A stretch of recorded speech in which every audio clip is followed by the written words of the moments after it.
Chapter 803. Shishi had unexpectedly gained a little deer as her little friend in America. This was a special surprise for the little girl. She didn't even pester her parents to find out what her 6th birthday present was. She felt that having Huahua was already the best birthday present. Therefore, besides bringing Little White out for a walk every morning, the little girl had an additional task of cleaning the deer pen for Huahua. Since she had chosen to keep the deer, Yang naturally wanted the little girl to bear the responsibility of taking care of the deer. He wanted her to understand how difficult it was to take care of a large pet. Feeding the deer was more complicated, so the adults took over. Although cleaning the deer pen was a little dirty and tiring, it was still within Shishi's capabilities. On the 3rd day after adopting the deer, it was Shishi's birthday. Early in the morning, Shishi, who had just washed up and hadn't eaten breakfast, took her little broom and set off with her father. Sweep, sweep Huahua's house so clean, sleep well, grow up quickly. The little girl walked and hummed to herself. It was as if she had made up the lyrics herself. She sang softly and rhythmically as if she was singing. She seemed to be in a good mood. When they reached the stables, Yang Yi opened the door and brought Shishi to the little cubicle for the deer. At first, Yang Yi thought that he would have to build a deer pen for the deer, but old Ford said that there was an empty stables in the stables. It was just nice that the deer could use it. Shishi's arrival attracted the attention of many hungry ponies. They snorted and came over. Little White, I still have to clean up for Huahua. I'll play with you later.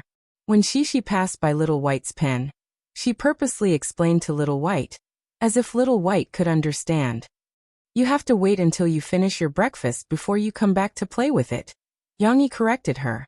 Shishi repeated her father's words to Little White. In the deer pen, Floey was trembling as it curled up on a pile of grass in the corner. Some of the tall horses around it were intentionally or unintentionally looking at it. Although they were already familiar with Floey's existence, it was not their horse after all, so they were still a little wary of Floey.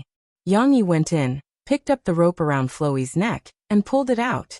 Floey was quite docile, except for the first day when it missed its mother badly and cried out for the whole night. For the past 2 days, it had been well behaved, obediently accepting its fate. Huahua. Shishi stroked Huahua's head lovingly. Its fur had not hardened yet, and was soft to the touch, as smooth as silk. Yang Yi smiled and said, Go and clean up. Sweep all the dirty things together. It'll be easier to clean up later. Yesterday, Yang Yi had taught Shishi how to clean the deer pen, so Shishi was already familiar with it. It was just that the way she held the broom was still a little awkward. Shishi was in the deer pen, waving the broom with all her might, sweeping up some dirt and grass. Looking at her holding her breath and exerting all her strength, her little face was red, and she was even a little cute. Papa, look, Floey is pooping here. Shishi found a pile of black small stones, and hurriedly pointed them out to her father. Yesterday, her father had already told her where these things came from. Sweep them out too and clean them together, Yang Yi said. Shishi, however, was a little troubled. She sighed and said, Papa, isn't Floey too disobedient? Why do you say that? Yang Yi was still holding on to the deer and casually asked. Floey will poo in its own room, but Xiaobai won't. Xiaobai won't. Xiaobai's room is very clean, Shishi said. That's because Xiaobai's room will be cleaned by others. Yang Yi didn't know whether to laugh or cry and said, Moreover, when Xiaobai went out to play, it already pooped outside, so you can't see it here. Shishi suddenly said on a whim, Papa, can we put a pair of pants on Floey? Like my brother, it can be wrapped in a diaper, so it won't poo in the room. It's very unhygienic. Yang Yi didn't know whether to laugh or cry. After explaining for a while, he let her continue to work instead of thinking of a way to make Floey not poo. This way, she wouldn't have to clean. Yang Yi didn't expect that on Shishi's birthday, he would receive a piece of good news. Guaziyi made an overseas call, and told him that the admission results of Huijia Primary School were out, and 5 families had passed the exam. How are the real results? Forget it, don't talk about others. Just tell me how Shishi and I did in the exam. If we didn't go through the back door, could we get in with real results? Yang Yi asked. He was very interested in the first written exam he had experienced. He even couldn't help but have a competitive mentality. Guazi said with a smile. Brother Yang, what I'm talking about is the real results. My aunt didn't even have to do anything. And she found out that you passed the exam. Isn't this a better result? They all passed. Yang Yi was a little emotional. However, this was normal. The parents of the 5 families had received good education. Needless to say, Yang Yi, Lan Haokai, and Nanyun. Although Yang Yi's education was lower, no one would question his education level. Chen Guoqiang was a sports player, but he was also an undergraduate student who graduated from a sports university. The 5 children were also smart, and they were not particularly naughty and difficult to discipline. How could they not pass a small exam? However, Yang Yi still needed Guazi's aunt to help with one thing, and that was the allocation of classes at the beginning of the school year. Lan Haokai hoped that Lan Xian and Shishi would be in the same class, but since they were both in the same class, Yang Yi also asked Guazi to arrange the other 3 children. When Guazi called Yang Yi, he was actually not in Jiangcheng. This summer vacation, Guazi also went to the Beijing film and television base. Ding Xiang helped him accept a role. Guazi was to play the first male supporting role in a romance movie. It was worth mentioning that Guazi's summer vacation was originally planned. According to the original plan, Du Yuanlei was to film the TV series, Yuzue, that Yang Yi authorized to her. Guazi had also been chosen for this drama. He was going to play the role of Mouse. However, since the filming of The Shawshank Redemption had started, Yang Yi fought for a rare opportunity for Du Yuanlei to learn and improve herself. He asked her to be Wu Yan's assistant, which meant that she had to do all the chores. Even so, not everyone could do chores for an international director. Therefore, the filming of Yuzue was postponed, and Du Yuanlei went to prison with a group of men. It was also good for Guazi to film in Beijing, and it was more convenient for Ding Xiang to take care of him in Yanghuan. Of course, not everything had to be handled by Ding Xiang. Mo Xiaowan also arranged 2 assistants for Ding Xiang, 1 male and 1 female. They were enough to deal with all kinds of complicated situations. For example, now, Yang Huan's task today was to play the role of a tofu seller. This was also a special guest role, but it was rare for her to have 2 lines. She had just finished filming and returned to the side of the set to remove her makeup when several reporters suddenly rushed up to her. Chapter 804. Luckily, Yang Huan was still in the tent provided by the production team. She was chatting happily with Ding Xiang, who was helping her remove her makeup. All of a sudden, 3 reporters rushed in and began taking pictures of Yang Huan without distinguishing between right and wrong. The dazzling white light caught Yang Huan off guard. "What are you guys doing?" Ding Xiang was shocked. She stood in front of Yang Huan and blocked the camera. "This is the changing room. Don't you know the rules?" She scolded angrily. However, the reporters were thick-skinned and ignored Ding Xiang's anger. They put down their cameras and took out their recording pens. They fought to be the first to ask Yang Huan, what's your role in the production team of 3 Shots Case and Dragon in Jianghu? According to reliable sources, you've been playing an ordinary role in the capital film base. Is that true? Why are you still taking on such minor roles when you're already so popular? Previously, there was news that you were invited to be the female lead in a movie, but you rejected it. The director even said that you were acting like a big shot. Is that true? I heard that you can only take on minor roles because the company and your brother are suppressing you to prevent you from flying away. Is that true? A series of questions were thrown out. Yang Huan, who was already a little confused, was dumbfounded. Why did he have to play a minor role and drag Yang Yi into it? It has nothing to do with my brother.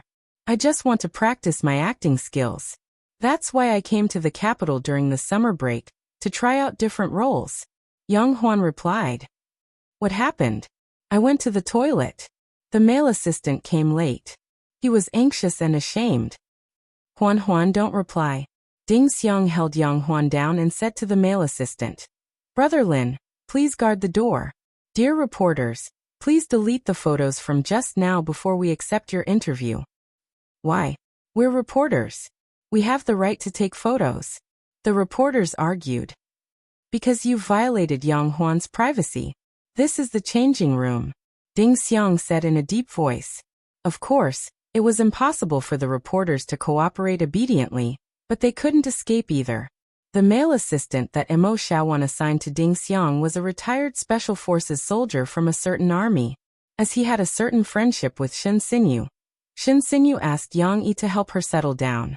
Some reporters tried to force their way in, but they were all stopped by Assistant Lin, who was eager to make up for his mistakes. It was inevitable that some physical conflicts broke out in the middle, but without exception, those who tried to force their way in had their arms twisted by Assistant Lin and pressed onto the table next to them. They cried out in pain, "You're restricting personal freedom. You don't have this right. Let me tell you, you're in big trouble." Actually, it was Ding Xiang's first time encountering such an extreme situation. She was just pretending to be calm. In order to ensure that there wouldn't be any major problems, Ding Xiang called Mo Xiaowan, who was far away in America, to ask for advice. However, Mo Xiaowan was even more hot-tempered than Ding Xiang. Confiscate their cameras and say that we bought them. Write a receipt and get someone to transfer the money to them on the spot. But won't there be any legal issues? Ding Xiang covered her phone and asked in a low voice. The company has a legal department. They will handle it if there's any problem. Don't worry. Furthermore, we're in the right here. Who asked them to barge into the changing room? Mo Xiaowan snorted. At most, we'll go to court. It doesn't matter if we win or lose. We can't back down when it comes to our principles. Of course, Mo Xiaowan wasn't reckless. She paused briefly and said to Ding Xiang, "When this is over, report to Big Sister AI and get her to expose this matter in advance. We have to control the tempo of public opinion." Ding Xiang only wanted to protect Yang Huan. She didn't expect there to be so many things to consider. After hanging up the phone, she hesitated for a brief moment and said to Assistant Lin, who was guarding the entrance, "Big Brother Lin, please take their cameras and memory cards." "You can't do this. You're breaking the law." The reporters shouted angrily. Ding Xiang waved her hand at Yang Huan, who was about to speak. It would be more convenient for her agent to handle this matter. Mimicking Mo Xiaojuan's words, Ding Xiang smiled and said in a gentle tone, "It's not illegal. We just want to buy your camera because it's pretty. Don't worry, we'll definitely compensate you enough to buy the same camera." No matter who was right or wrong, Yang Huan would definitely be pushed into the center of the whirlpool of public opinion. Moreover, the reporters would most likely support their own people and support the victim, who was forced to buy the camera. Therefore, that night, the Huai brothers' official micro-broadcasting released an official statement to explain what had happened. Yang Huan acted in many ordinary roles in the Beijing film and television base in order to improve her acting skills. We're very grateful for the concern of the reporters, but we also hope that everyone can give her some privacy. We're responsible for the compensation, but we won't allow any of our artists to be harmed. Therefore, our company reserves the right to pursue legal liability from XXXX newspaper, XXXX website, and XXXX magazine for violating other people's privacy. We hope that in the future. The long Weibo post vividly displayed the tough attitude of the Huai brothers. Of course, Huai and Huai's micro-broadcast didn't get a lot of attention. After Fei Yi's studio, Yang Huan's, Yang Yi's, and even the other 5 members of the Extreme Challenges team reposted it, the official announcement entered the eyes of many people. What surprised the Huai brothers' public relations department was that the conflict between Yang Huan and the reporters didn't receive much attention. Even though some media outlets were cheering for the reporters, they still didn't receive any response from the public. Perhaps they were tired of seeing the conflict between the reporters and the artists. Instead, the netizens were discussing Yang Huan's role as an extra. They couldn't understand why Yang Huan wanted to play an extra like an ordinary person. Wouldn't it be better to play the main role if she was famous? Microbroadcasting Yang Huan's latest photo of tofu, she made her fans feel sorry for her. Huan, you're the first celebrity to play an extra. Which big director is shooting an action movie? Can you use our sister Huan? She's so good that she doesn't even need a stunt double. That's right. Sister Huan doesn't need any acting skills to shoot an action movie. She can just use her hands to fight. Huan, Rumor has it that you're being oppressed by your brother. Is that true? Yang Huan didn't see the comments until she came back from work the next day. She was so touched by her fans' concern that she didn't know whether to laugh or cry.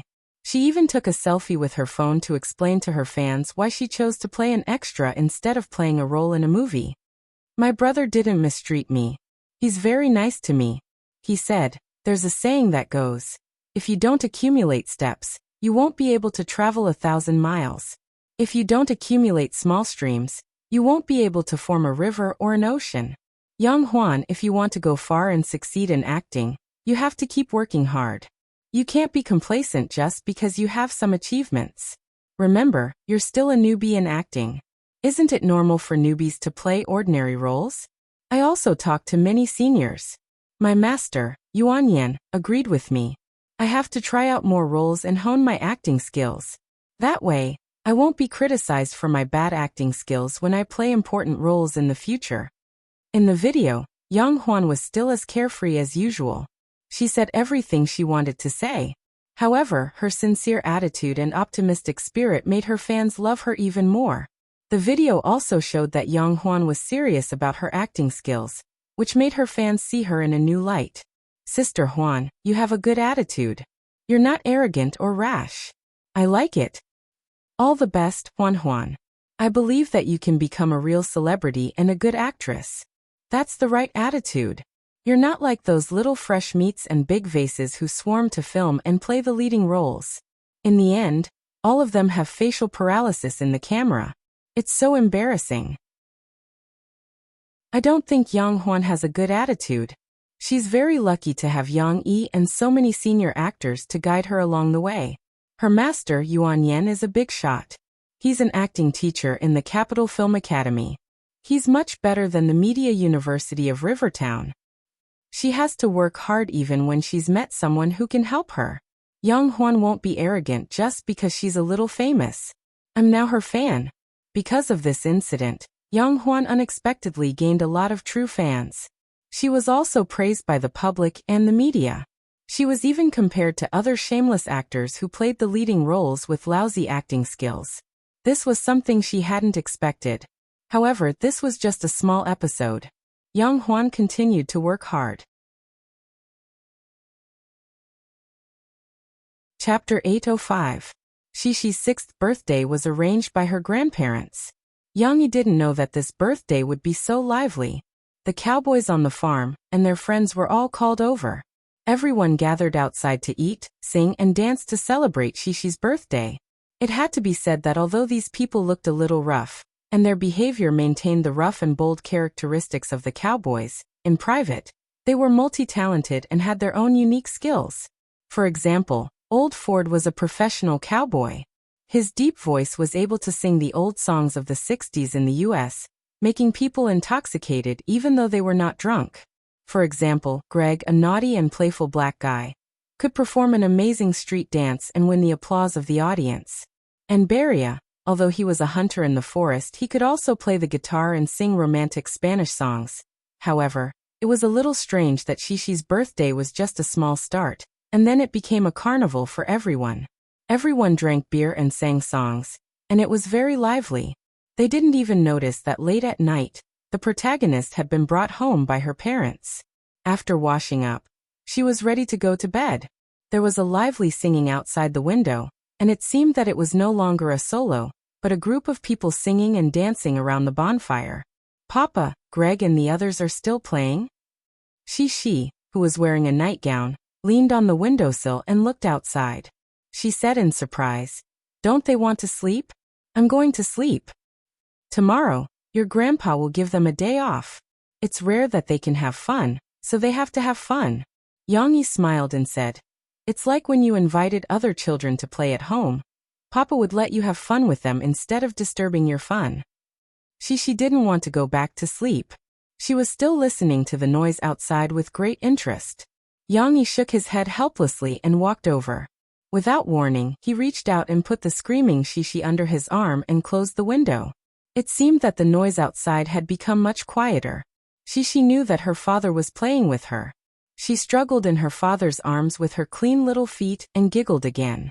Yang Yi put the little girl on the bed and pinched her little nose. He smiled and said, "Well, you should go to bed early. Tomorrow we're going to Fort Worth. That's where your mother used to go to primary school." "The place where Mom went to primary school? Papa, what does it look like? Will it be the same as the Huijia primary school we went to last time?" she asked excitedly. "Papa doesn't know, so Mama will take us there tomorrow.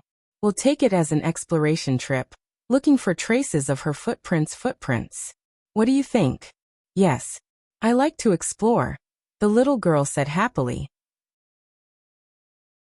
While Yang Yi was coaxing Shishi, who had been very excited all night, to sleep, Murphy, who was taking care of Tong Tong next door, made a big discovery.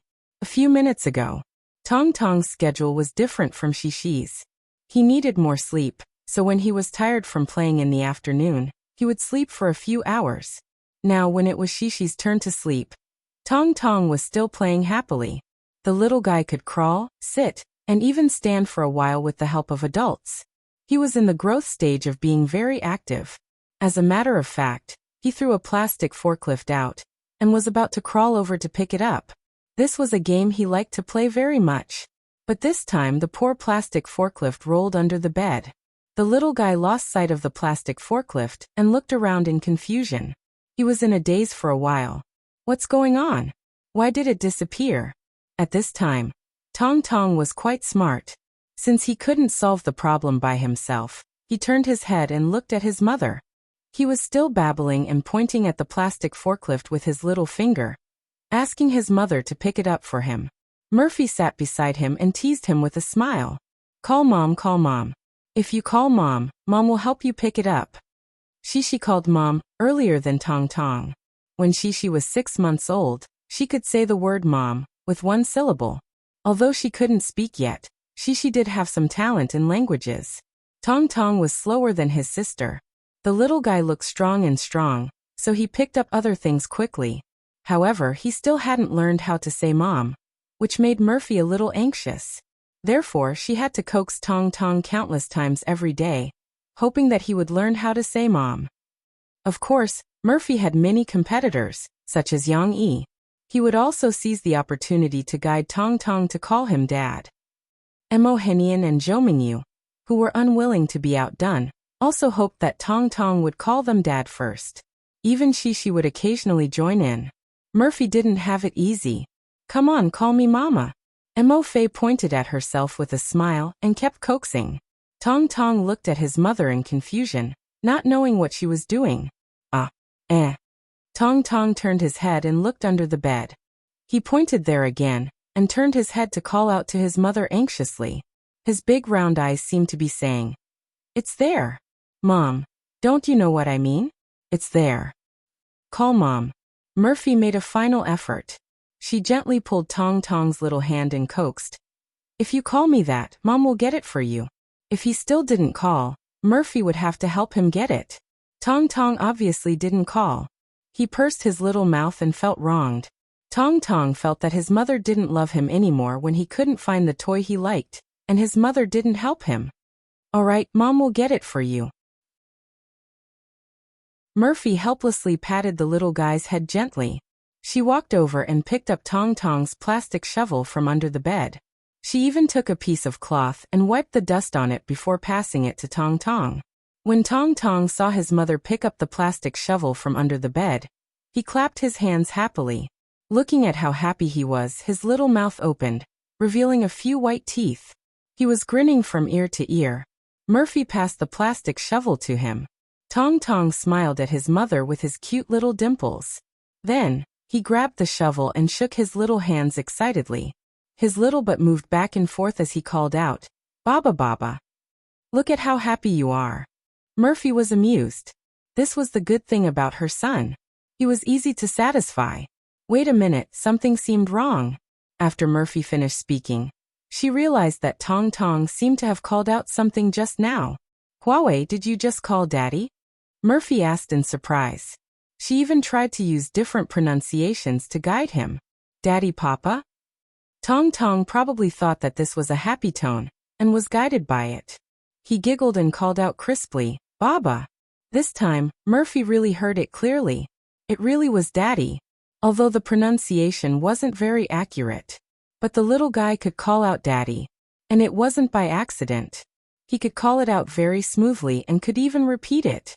At this moment, Murphy's emotions were mixed with excitement and a little jealousy. Little brat, your mother clearly picked it up for you. Why didn't you call me Mommy? Why did you call me Daddy? Of course, this was a huge improvement for Tong Tong. Murphy suppressed her surprise and confirmed it a few more times. Then Murphy ran out with Tong Tong in her arms. She pushed open Yang Yi's door and shouted excitedly, Yang Yi, your son can call Daddy. Chapter 806. Call me Grandpa. No, that's too difficult. Call me Grandpa. Come Grandpa. In the morning of the second day, Mohinian's voice rose and fell in the garden-style courtyard full of life. His originally rough voice was now so gentle that it caused goosebumps to rise all over one's body. It might be a little difficult to call him Grandpa. Let's try calling him Grandma. Zhou Mingyu was also grinning from ear to ear. She even used her awkward Mandarin to coax the mainland grandson in her arms. Little Momo didn't know what they were doing. He thought his grandfather and grandmother were playing with him. The little fellow was in a good mood early in the morning. He grinned and giggled non-stop. Sigh, why didn't he call me that? Zhou Mingyu said regretfully.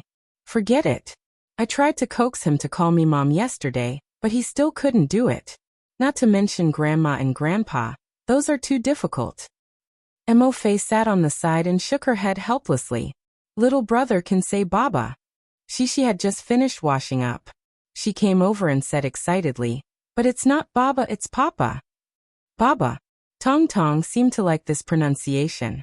When he heard his sister call him that, his eyes lit up and he called out loudly. Hee, don't call me Baba. I'm your sister. Shishi saw her little brother looking at her, and could not help but make a funny face at him. Yang Yi was the only one who did not come over to join in the fun. He was helping to organize the things they needed to bring for today's trip. Most of them were Tong Tong's daily necessities. However, Yang Yi did not need to join in the fun. He had played with Tong Tong for a long time with Murphy last night. Yang Yi was already satisfied to hear his son call him Daddy. He did not need to go over to show off and attract hatred. It was obviously impossible for Mommy to learn more names in one day. After breakfast, Yang Yi drove his father-in-law's jeep, took Mo Fei and the children, and said goodbye to their grandparents, who were reluctant to leave, and set off for Fort Worth. Yang Yi can drive in the U.S. Of course, he needed to use his domestic driver's license to apply for a temporary driver's license. There was no need to elaborate on the process. Anyway, he had only received his temporary driver's license a few days ago. Finally, he didn't have to trouble his father-in-law to drive him. Yang Yi didn't have a temporary driver's license, but he still dared to drive Doug's car to return it to him. That was because no one would check the small roads between farms. The distance between Fort Worth and Big Prairie Town was closer than the distance between Big Prairie Town and Cow City. This was also why Murphy went to school here. However, in terms of the scale of the two cities, Cow City was still slightly larger. Yang Yi and the others arrived at Fort Worth in just over an hour. It's been a few years since I've been here. This city always gives off a peaceful energy. Murphy looked at the buildings outside the car window and said to Yang Yi emotionally, After I gave birth to Shishi, I often brought Shishi here to relax and walk around the parks and shops here. Mama, have I been here before? Cece asked curiously as she listened from the side. Yes, but you were still young then. You had to sit in the same pram as your brother when you went out. Maybe you don't remember. Murphy smiled and patted Shishi's head. Actually, Murphy's evaluation of this city was a little strange. Fort Worth could give her peace because she was more antisocial and preferred to be alone most of the time. This city was actually not peaceful. Instead, it represented the passionate cowboy culture. Yes, Fort Worth could represent the cowboy culture. A few centuries ago, it was the hub of cattle and sheep transportation in the United States. It was the beginning of the West, and even had a hall of fame for cowboys. However, Yang Yi did not want to understand the cowboy culture today. He wanted to be with Murphy and follow her footsteps as she grew up, and explore the lonely times she had spent alone. Right, do you still remember Steve Van's violin that I gave you? I bought it in a shop here. I'll take you to see it later. Emma Faye felt that she was a little too immersed in her memories. In fact, she should be in a very happy mood, so she became happy again and said with a smile, Cece, by the way, there is a very delicious ice cream shop nearby. The ice cream is very finely ground, and there is a layer of peanuts sprinkled on top. Mom bought it for you before. Do you still remember? Hearing her mother's words, she blinked her big eyes. She tilted her little head and tried hard to remember. The little girl's memory was very good, but she had to look past the delicious food that her father had made for her in the past few years to find the ice cream from almost 3 years ago. She was confused for a while. Then her eyes suddenly lit up. I remember, it's super delicious ice cream. Yongyi smiled and said, Okay then, let's go to your school today, then to the antique shop, and then to eat ice cream, okay? Okay. She answered crisply. She and her mother looked at each other and smiled. Their eyes curved like crescent moons. It was very beautiful. At the same time, on the street outside the cattle and sheep market in the south of Fort Worth, a huge truck was slowly coming to a stop. Kaplan, there are no cameras here, right? In the driver's seat, 2 men were carrying their backpacks and asking the driver. In the passenger seat, the cameraman was turning the small handheld camera to aim at them. The driver named Kaplan smiled and said, Don't worry, absolutely not. I know the situation here best. Hey Jermaine, good luck. That's right, these 2 were the relatives who had filmed the American reality show Undercover Tracking, in California, Jermaine and Hill. They had not seen each other for half a month, and they had unknowingly escaped to Texas. Thank you, Kaplan. Thank you so much for your help. Jermaine shook hands with Kaplan. Say hi to Jeff for me. After Jermaine and Hill got out of the car, they pressed down the brim of their hats and walked quickly along the side of the road. After an unknown amount of time, Jermaine and Hill found a street park and sat down on a bench that they confirmed was not captured by the camera. Hill said, Jermaine, do you think those people can find out that we came from Arizona? It's hard to say. Jermaine did not look relaxed. He sighed and said, I didn't expect them to be able to find out my contact with my family through the postal system.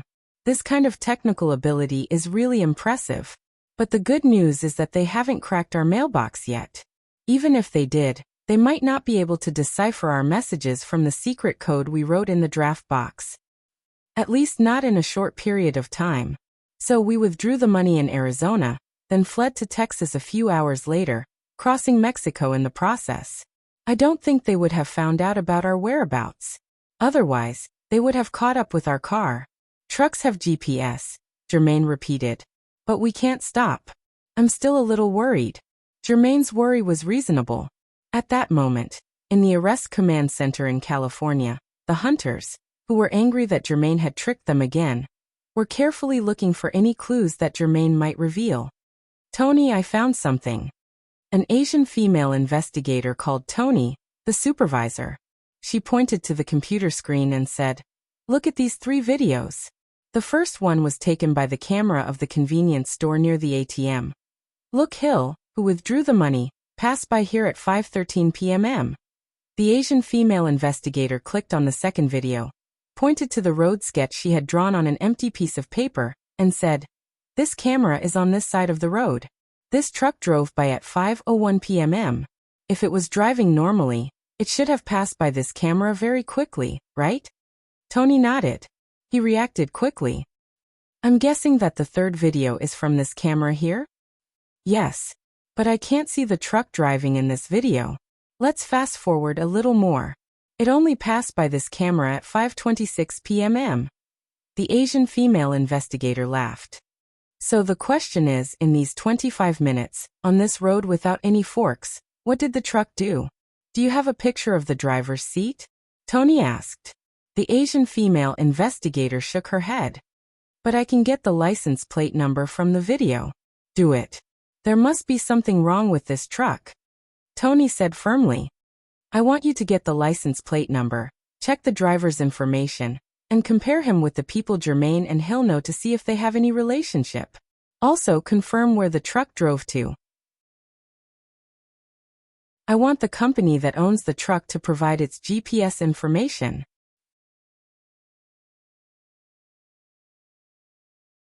Chapter 807. Yang Yi and Murphy didn't care about how many scenic spots they could visit. On the contrary, they really took their leisure time to the extreme. Their carefree pace was so slow that it made one's hair stand on end. They walked around Murphy's elementary school and took all kinds of photos as a souvenir. The morning passed in the blink of an eye. Similarly, in the afternoon, they went to the antique shop that Murphy mentioned and took Shishi to pick out 2 gifts for Grandpa and Grandma. More than half of the day had passed. Let's go eat ice cream. After that, we'll walk around St. Lucas Square and then go back, Murphy suggested. Otherwise, it'll be dark before we go back. We're going back so soon? Going shopping was fun. Shishi was still a little unsatisfied. Of course, more importantly, she could go shopping with her parents. In China, there weren't many opportunities like this. It's better to go back early so that Grandpa and Grandma won't be worried. Yang Yi patted his daughter's shoulder and smiled. Didn't you say that you want to eat ice cream? I've heard you talk about it all day. Yes, I want to eat ice cream. Papa, let's go eat ice cream. Shishi came to her senses. She immediately took her father's hand and walked in front of him impatiently. The ice cream shop that Murphy mentioned was next to St. Lucas Square. It was a small tin shop that stood alone on the side of the road like a newspaper stand. However, although the ice cream shop was small, there were many customers outside. Those who were waiting had already formed a small line. The climate in Texas was dry and hot in the summer, so there was less moisture in the air. Especially in the hot afternoon. A spoonful of cold and delicious ice cream was definitely a heavenly enjoyment. After waiting in line for a while, it was finally Yang Yi's turn to buy ice cream. What kind of cup do you want? The ice cream seller was a middle-aged woman. However, her smile was just as bright and she gave people a feeling of friendliness. We have small cups, medium cups, large cups, and super large cups. Small cup, medium cup, large cup, super large cup. Yang Yi paused. How big is it? The middle-aged woman smiled and did not gesture to Yang Yi. Instead, she took out a few paper tubes and showed them to Yang Yi. The small cup was similar to an ordinary sundae, the medium cup was like a water glass, the large cup was a bit like a beer mug in a bar, and the large cup. It was really super big, almost as big as a popcorn bucket, and it needed to be hugged to eat. No wonder Americans are so fat. I want an extra large cup. She couldn't see what the shop assistant was displaying, but she couldn't wait to jump up and down and shout happily in English. A super large cup is too big for you. You won't be able to finish it. Murphy smiled. A small cup is just right. It won't cause a stomachache. From the oversized cup to the smallest cup, the difference was too big. She shook her head anxiously. No, I want to eat a lot of ice cream. Shishi's mother often played the bad guy, so she looked at her father. She held her father's hand and asked him for help. Papa, I don't want to eat a small cup. I want to eat a super large cup. There are so many super large cups. Yang Yi smiled and gestured. Your head can fit in it. How can you finish it? Shishi looked at her father in surprise. Her eyes couldn't move as if she was wondering who could finish such a big cup. However, she still wanted to eat a lot of ice cream. What should she do? If I can't finish it, Papa can help me finish it. Shishi suddenly had an idea and said happily. They couldn't discuss for too long. There were still people waiting in line. Yang Yi thought of a compromise. Well, let's buy 2 medium cups and 1 small cup. Shishi, try and see if you can finish the medium cup. If you can't, Papa will help you finish the rest. If you can finish it, you can eat a small cup, okay? Papa won't eat it first. 1 small cup, 1 medium cup, it's almost a large cup. Yang Yi said. In fact, 2 medium cups were almost a large cup. Yang Yi blurred this concept. Shishi balanced it, and felt that a large cup was enough. She happily agreed. The strawberry-flavored one is delicious. There are also blueberry-flavored ones. Of course, the milk-flavored one is the purest. You can also try it. The rest was left to Murphy. She explained to Yang Yi excitedly, and told the shop assistant her choice. After a while, Yang Yi came to a stone table under the shade of a tree with Murphy, who was pushing a baby stroller, and Shishi, who couldn't wait to jump around her father, carrying an eco-friendly paper box. Opening the paper box, the snow-white milk ice cream was like a snowy mountain. There were some fine peanuts sprinkled on top of the small cup, as if there were a few more rugged stones on the snowy mountain. It didn't destroy its original beauty at all. But the other two ice creams were beautiful. The bright red jam of the strawberry ice cream was like fresh water, which was inlaid on the sides of the snowy mountain. The blueberry jam of the blueberry ice cream was kneaded into the ice cream. The whole snowy mountain was light purple, and there were a few frosty blueberries on it. Wow! I want to eat it so much! Shishi snuggled up to her father and looked at the real thing in surprise. She couldn't help but lick her lips, revealing a small section of her pink tongue. Shishi picked the most colorful strawberry ice cream. The little girl couldn't bear to sit down, so she stood by the table and scooped a little with a small spoon and put it into her mouth. Mm. The little girl's beautiful big eyes were curved. The sweet taste of the ice cream was expressed in her expression. Is it good? Yang Yi asked with a smile. He wasn't in a hurry to eat. He promised Shishi that he would reserve a small cup of ice cream for her. Moreover, Yang Yi didn't have much desire for ice cream, unlike Shishi and Murphy who liked it as much. It's good, it's good. Shishi scooped another big spoonful. This time, after she finished eating, she grabbed the small spoon and jumped up excitedly. Her two small hands were still shaking there, as if it was so delicious that she was about to fly. Hubby, eat with me. Murphy scooped up a piece of blueberry ice cream with her spoon and handed it to Yang Yi's mouth. His wife loved him the most. At this time, Yang Yi didn't care about Murphy's spoon. He bowed his head and sucked it. As he tasted it, he looked at Murphy's eyes, which were full of love. Is mine delicious? Murphy said with a smile.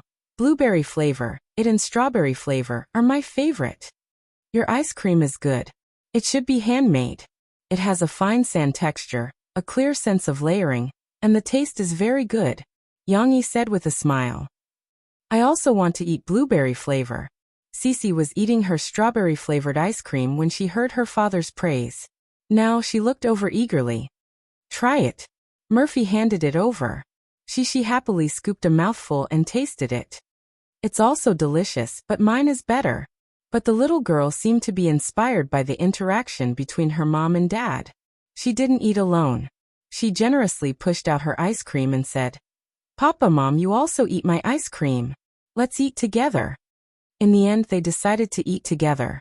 Shishi happily scooped here and there, feeling that all the ice cream was hers. This kind of enjoyment was indescribable.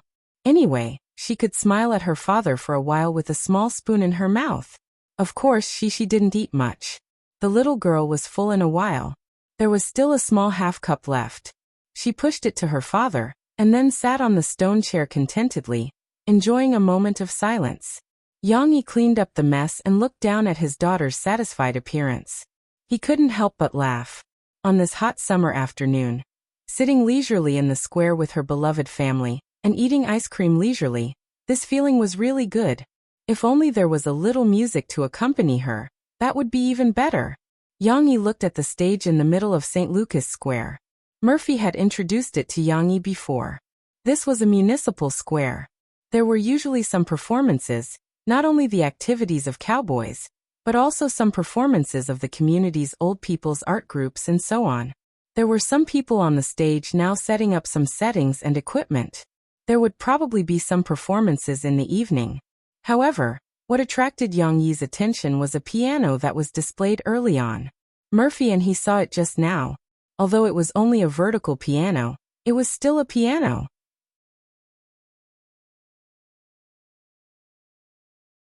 Chapter 808. Jermaine Lee and his partner, Hill, were in the most dangerous situation they had encountered in the past 10 days. They were being chased by hunters, and they were getting closer than they had ever been. 10 minutes ago, the truck driver, Kaplan, had called them on their cell phones and told them that when he was about to leave Fort Worth with a full load of goods, the hunters had caught up with him. The hunters had searched the truck and even questioned the driver. Kaplan didn't reveal any information to the hunters. However, what made Jermaine and Hill break out in cold sweat was that they were walking around Fort Worth, looking for a place to spend the night. Unexpectedly, after walking for a day, they were coincidentally only 2 blocks away from the spot where the hunters had stopped the truck. At this moment, they were only 2 blocks away from the hunter. Jermaine and Hill broke out in cold sweat. After thanking Kaplan, they threw away the disposable phone that they had used for a long time and quickly ran in the opposite direction from where the hunters were. 10 minutes later, Jermaine regained his composure. He patted Hill on the shoulder and said, "We can't keep running like this. Let's sit down and discuss this." Jermaine and Hill, who happened to be near St. Lucas Square, found a relatively secluded corner of the square where there were no cameras and sat down at a stone table. "We can't outrun a car with our feet," Jermaine said to Hill. "What I'm worried about now is how they found us so quickly," Hill said worriedly. "I suspect that they've already found out that we used the draft box in our new mailbox to contact our family and friends." "You're right. We can't use this plan for the time being." Jermaine nodded lightly. "When we find a place to stay, we'll comb through it carefully and see what we missed out on." "Okay. Like before, we'll look for a private hotel first. There should be some private hotels along the roads in the suburbs that don't require identification." Hill agreed. For the next few days, they would either stay at a friend's house or stay at a private hotel like this. "No, we can't go to a private hotel." Jermaine shook his head. He had thought about it carefully. If they found out our route before, they would definitely know how we look for a place to stay.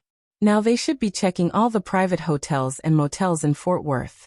These people know that we're in Fort Worth. We can't give them a chance. Then what should we do?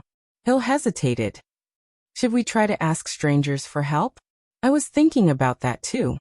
If we ask for help from strangers, we'll be in great danger. We don't know if the strangers will expose us, Hill said hesitantly. Just as they were in a dilemma, the sound of a piano playing suddenly came from the stage in the middle of San Lucas Square. The soft and beautiful sound of the piano attracted the attention of everyone in the square, including Jermaine and Hill. Jermaine, Hill, and the cameraman all subconsciously turned their heads and turned their cameras to look over. On the stage, there was an Asian man sitting in front of the piano. His posture was tall and straight, and his long fingers were like butterflies, flying up and down on the keys. That beautiful melody was obviously played with such confidence and elegance. This Asian man was of course Yang Yi. When you listened to this music, you could not help but be attracted by the focused expression on Yang Yi's face when he played on stage. But what you saw was Yang Yi's fluctuating and rhythmic wrist, while your mind was filled with the soothing sound of the piano. Originally, the person in charge of setting up the equipment on stage looked at Yang Yi with some worry. However, as he listened to Yang Yi's performance, he, who was also very knowledgeable about music, could tell that Yang Yi's playing skills were excellent even though he couldn't tell the origin of the song. The person in charge liked music, so he liked Yang Yi's performance and this beautiful piece of music, and hoped to share it with more people. He quietly turned up the volume of the microphone facing the piano, so that the whole San Lucas Square could hear Yang Yi's piano playing. It's a beautiful song and a wonderful performance. Jermaine and Hill's discussion stopped. Their attention was attracted by the piano sound, and Hill could not help but mutter to himself. The cameraman was more responsible. When he heard Hill's words, he pointed the camera at them. Jermaine could not help but comment, "This song has the power to calm people down." After the song, Yang Yi did not intend to come down. He asked the person in charge to bring him a microphone and put it on a shelf above the piano. "I want to sing a song for the person I love the most," Yang Yi said simply, his palm pointing in the direction of Murphy and the children. The passers-by who were intoxicated by Yang Yi's performance just now laughed and applauded. Foreigners did not like to be reserved. This kind of generous expression of love was more recognized by them. However, Jermaine and Hill broke out in cold sweat. At this time, they realized that the Asian man's family was sitting at a table not far from them. "What should we do?" Hill asked. "Should we leave?" "Don't move. Many people are watching. Keep a low profile," Jermaine said. On the stage, Yang Yi played again. Jermaine found that he was still playing the song just now. He could not help but smile and said to Hill, "This is just a coincidence. Let's listen to the song." These days, Jermaine had been running around and fighting with the hunters. Jermaine's spirit had been tense. Now listening to the man playing and singing, he finally had a chance to relax. The song on the stage was about to pass the prelude. When the piano sound gradually became low, Yang Yi also began to sing affectionately, "If I have to live my life with you near me." Although it was only semi-professional sound equipment, the sound was clear enough. Yang Yi's voice, accompanied by the gentle piano sound, spread throughout the whole place. The professional singing, with a deep and magnetic voice, immediately captured the hearts of the audience in the square. The lyrics were also warm and healing. "If I have to live without you by my side, those days will become empty, those nights will become long. Being with you, I see the future so clearly." It wasn't very straightforward, but one could still read the deep love between the lines. Jermaine was mesmerized by the song, especially when the song gradually reached its climax. "Hold me now, touch me now, I don't want to live with you. Nothing's gonna change my love for you." Yes, the song Yang Yi was playing and singing was the classic theme song of the Bridges of Forgotten Dreams. "Nothing's gonna change my love for you." The originally slow rhythm suddenly became brisk. Yang Yi's singing also showed everyone his strong singing skills. "Oh my God, are we listening to a concert?" A young man who was drinking beer below the stage could not help but ask his friend. "I don't know, but I know how deep his love for his wife is." His friend shook his head. "How do you know that is his wife? Didn't he only say that she is his lover?" "Look, they both have children, 2 children. His friend rolled his eyes. "Can't you just let me listen to the song properly?" Jermaine, who was not disturbed, was mesmerized. Although he could not judge Yang Yi's singing skills, he liked Yang Yi's song very much. "I love Linda. She and the children must have been waiting for me at home for a long time." Jermaine listened to the song and thought of his wife and children. "I think I will love them too. Nothing can change my love for you." In Jermaine's selfie diary that was later edited by the director, he also mentioned this matter. "Today, after listening to Yang's song, I feel like my body is filled with energy. The passion to continue fighting with the hunters has returned. I made a bold decision. I will meet my wife under the eyes of the hunters."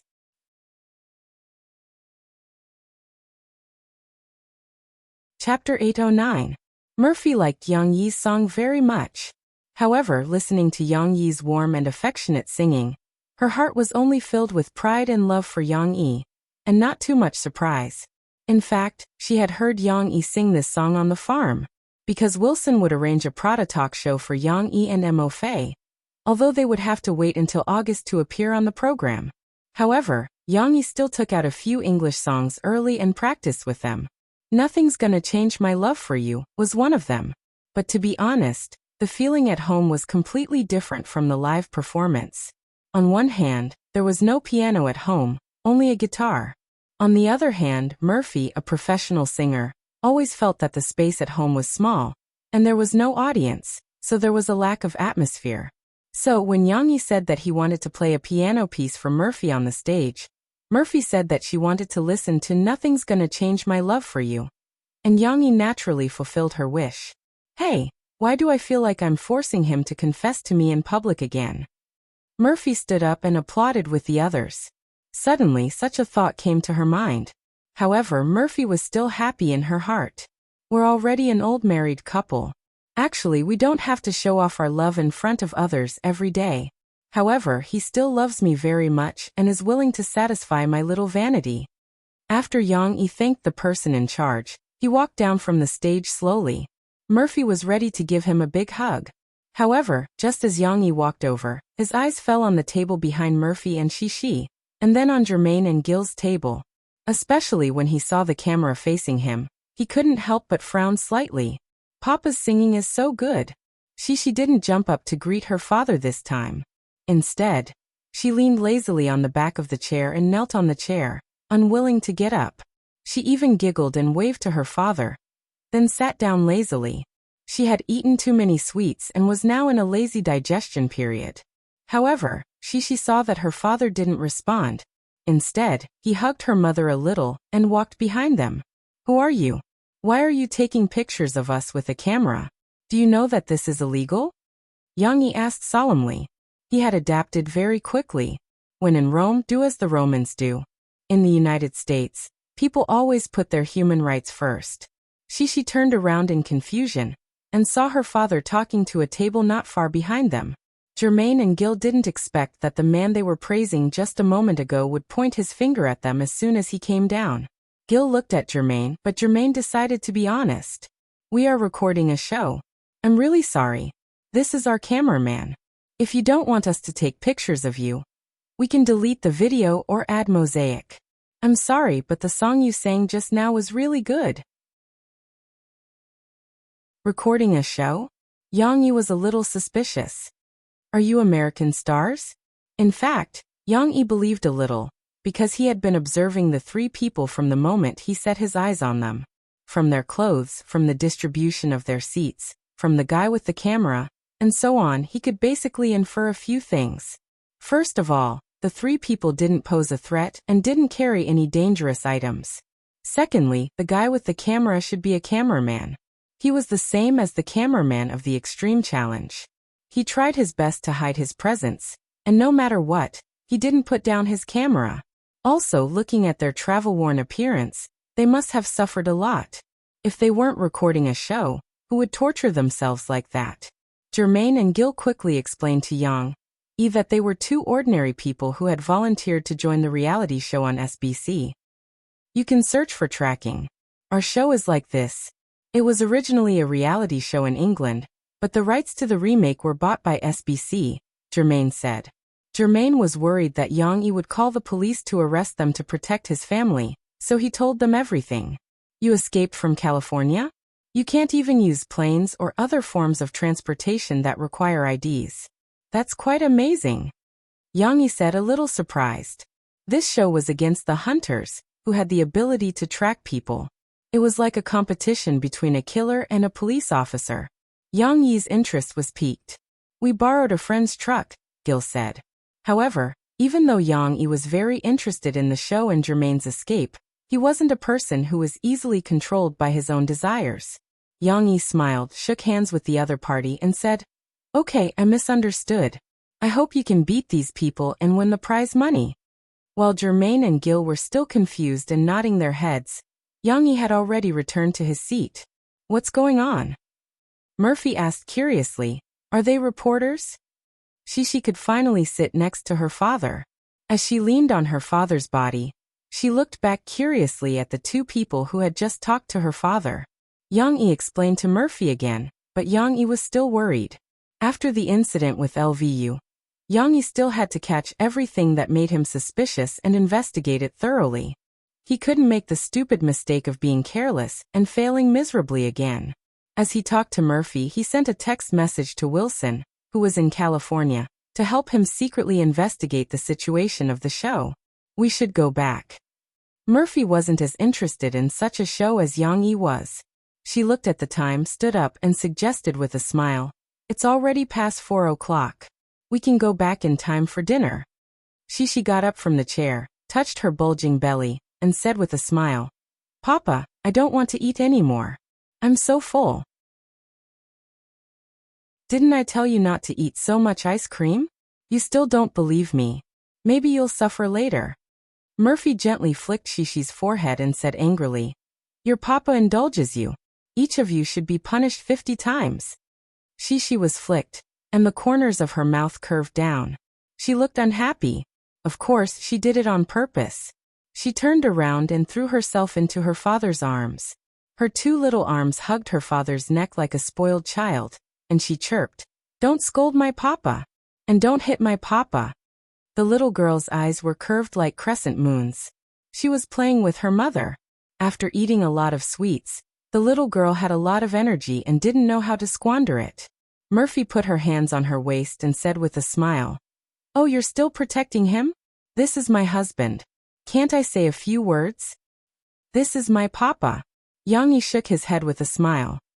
He picked up Shishi like a koala and asked Murphy to push Tong Tong to the place where the jeep was parked. Although they were talking in Chinese and no one could understand them, Yang Yi still didn't want his family's situation to be recorded by the camera. While walking, Mo Fei was still bickering with Cece excitedly. What's so great about your daddy? He's my husband. Of course, my husband came first, and then you were born. He's your papa, so I'm the most important. She was forced into a corner. She leaned on her father's shoulder and had an idea. She smiled and said, "Then Papa is also my husband. He's not your husband anymore."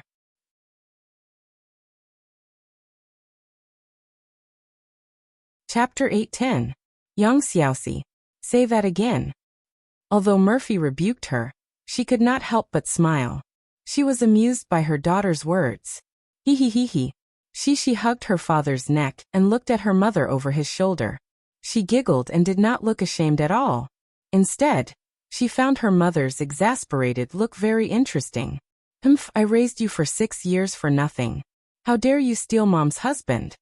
Murphy asked Yang Yi to help hold down the baby stroller that Tong Tong was sitting in. She chased after Shi and stretched out her hand to torture her by tickling her. Hee hee. The little girl was very ticklish. She twisted in her father's arms and burst into a burst of pleasant laughter. Papa, protect me. The little girl was laughing so hard that her breathing was a little uneven.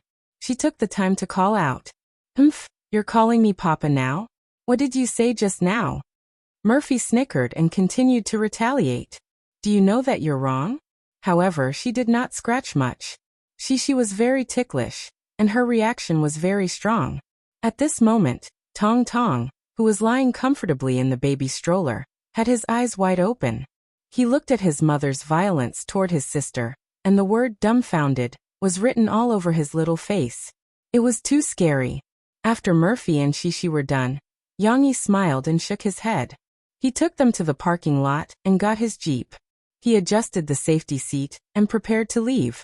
However, just as the Jeep drove out of the parking lot, Yang Yi caught a glimpse of Germain and Gil, who were on the side of the road with their arms outstretched and thumbs up, wanting to hitch a ride. The cameraman was following them, but was now hiding in a corner and secretly taking pictures. It's them. The Jeep passed by them. Murphy saw it too and said in surprise, "Why are they out too?"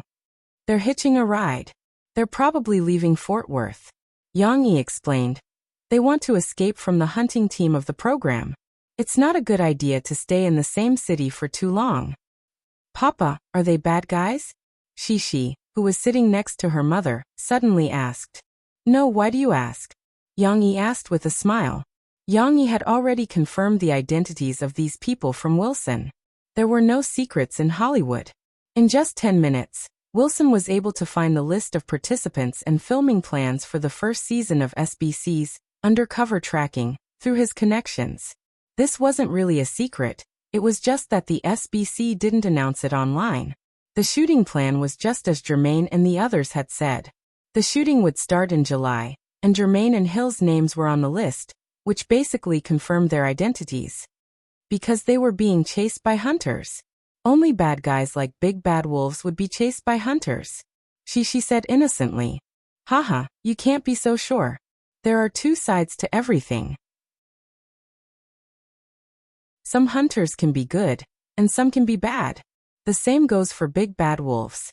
The bad ones are called big bad wolves, and the good ones are called huskies. Yang Yi said with a laugh. Nonsense. Murphy couldn't help but chuckle. How can huskies be the same as wolves? She was confused. She asked in a daze, Papa, are they good or bad wolves? They're not big bad wolves, nor are they bad guys. They're just playing a game. In this game, they're being chased by hunters, so you can think of hunters as big bad guys. Yang Yi laughed. She blinked her big eyes and continued, Papa, we can help them defeat the big bad guys. What? Yang Yi thought he had misheard. Hunters are big bad guys. We'll help them defeat the big bad guys. She waved her little fist in her baby seat and said excitedly. Do you want to help them? Yang Yi was a little surprised. Yes, Papa.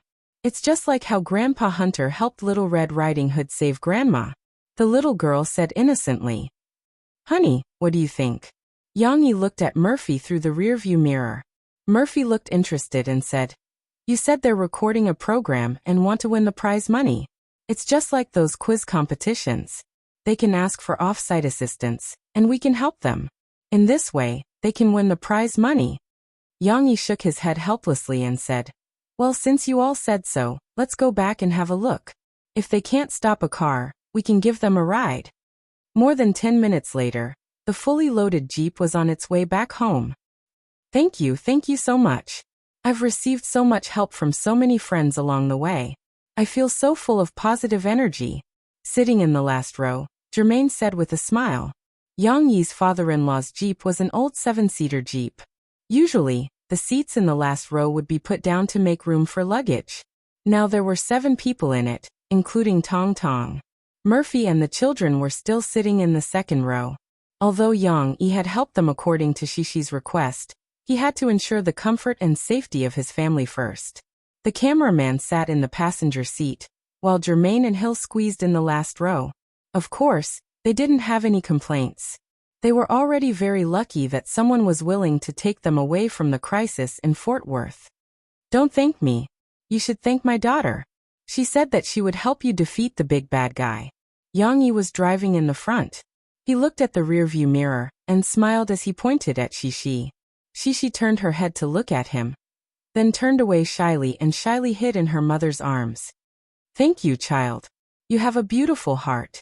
By the way, I have to say that I have a child about your age, but he's a boy. My daughter is only 3 years old. Jermaine looked at Shishi and smiled happily. Really? How many children do you have? Yang Yi asked. I have 2. You've seen them. We have 4. One of them is still in my wife's belly. Jermaine smiled proudly. So many? That's too hard. Murphy said, a little surprised. Linda likes children more, Jermaine explained. On the way, they chatted casually. Soon, Jermaine found out that Yang Yi and Murphy were from China, and that they were on vacation at his father-in-law's farm. Your songs are really good. Really, I don't think they're any worse than those singers who have released records. Hill exclaimed. That's because my wife is a professional singer in China. She has released many records and has tens of millions of fans in China. Yang Yi smiled. As for me, I'm also a professional singer. It's only because of my wife's influence that I can sing well. Really? Hill and Jermaine were surprised. They met a celebrity today? Although Americans didn't think much of celebrities, a celebrity with tens of millions of fans should be very impressive, right? Murphy smiled. Seeing that Yang Yi had said it, she said, in America, Yang is more famous than me. Have you heard the song, I'm Yours, that he composed and sang? Jermaine shook her head in confusion. Wait. Hill was a young man after all. His eyes lit up and he tried hard to remember. Let me think. I remember now. Yang, you're the Asian singer who sang on the beach? Oh my God. Seriously, I saw that video of yours 2 months ago. I remember now. It's you. But I can't find that song. Hill was excited. The cameraman was so surprised that he couldn't close his mouth. Although he didn't say anything, he held the camera and hurriedly took pictures. Such a coincidental encounter, whether it was post-editing or as a trailer, would be very important material. Of course, after a brief chat, they returned to the main topic. Jermaine, what are your plans? Yang Yi asked. Jermaine hesitated for a moment and said, we want to find a farm to stay in because their cameras are everywhere. If we can stay in a place with fewer electronic devices, we might be able to escape from their pursuit. Your escape plan is very clear and correct. Now you really need to minimize the use of electronic devices, including the disposable phones that you use to contact your family. After the call, you must remove the battery and SIM card. Smash the phone and destroy the SIM card. Yang Yi reminded them. Yang, we were wondering if we could ask you for a favor. Before Jermaine could finish, Yang Yi understood what he meant. He smiled and said, you want to stay at my father-in-law's farm? If it were any other time, I would agree to it, but not now.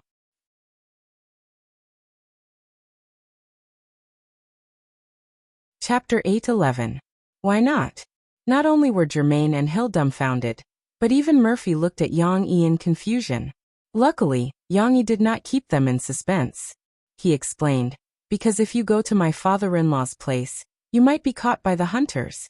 Let me break it down for you.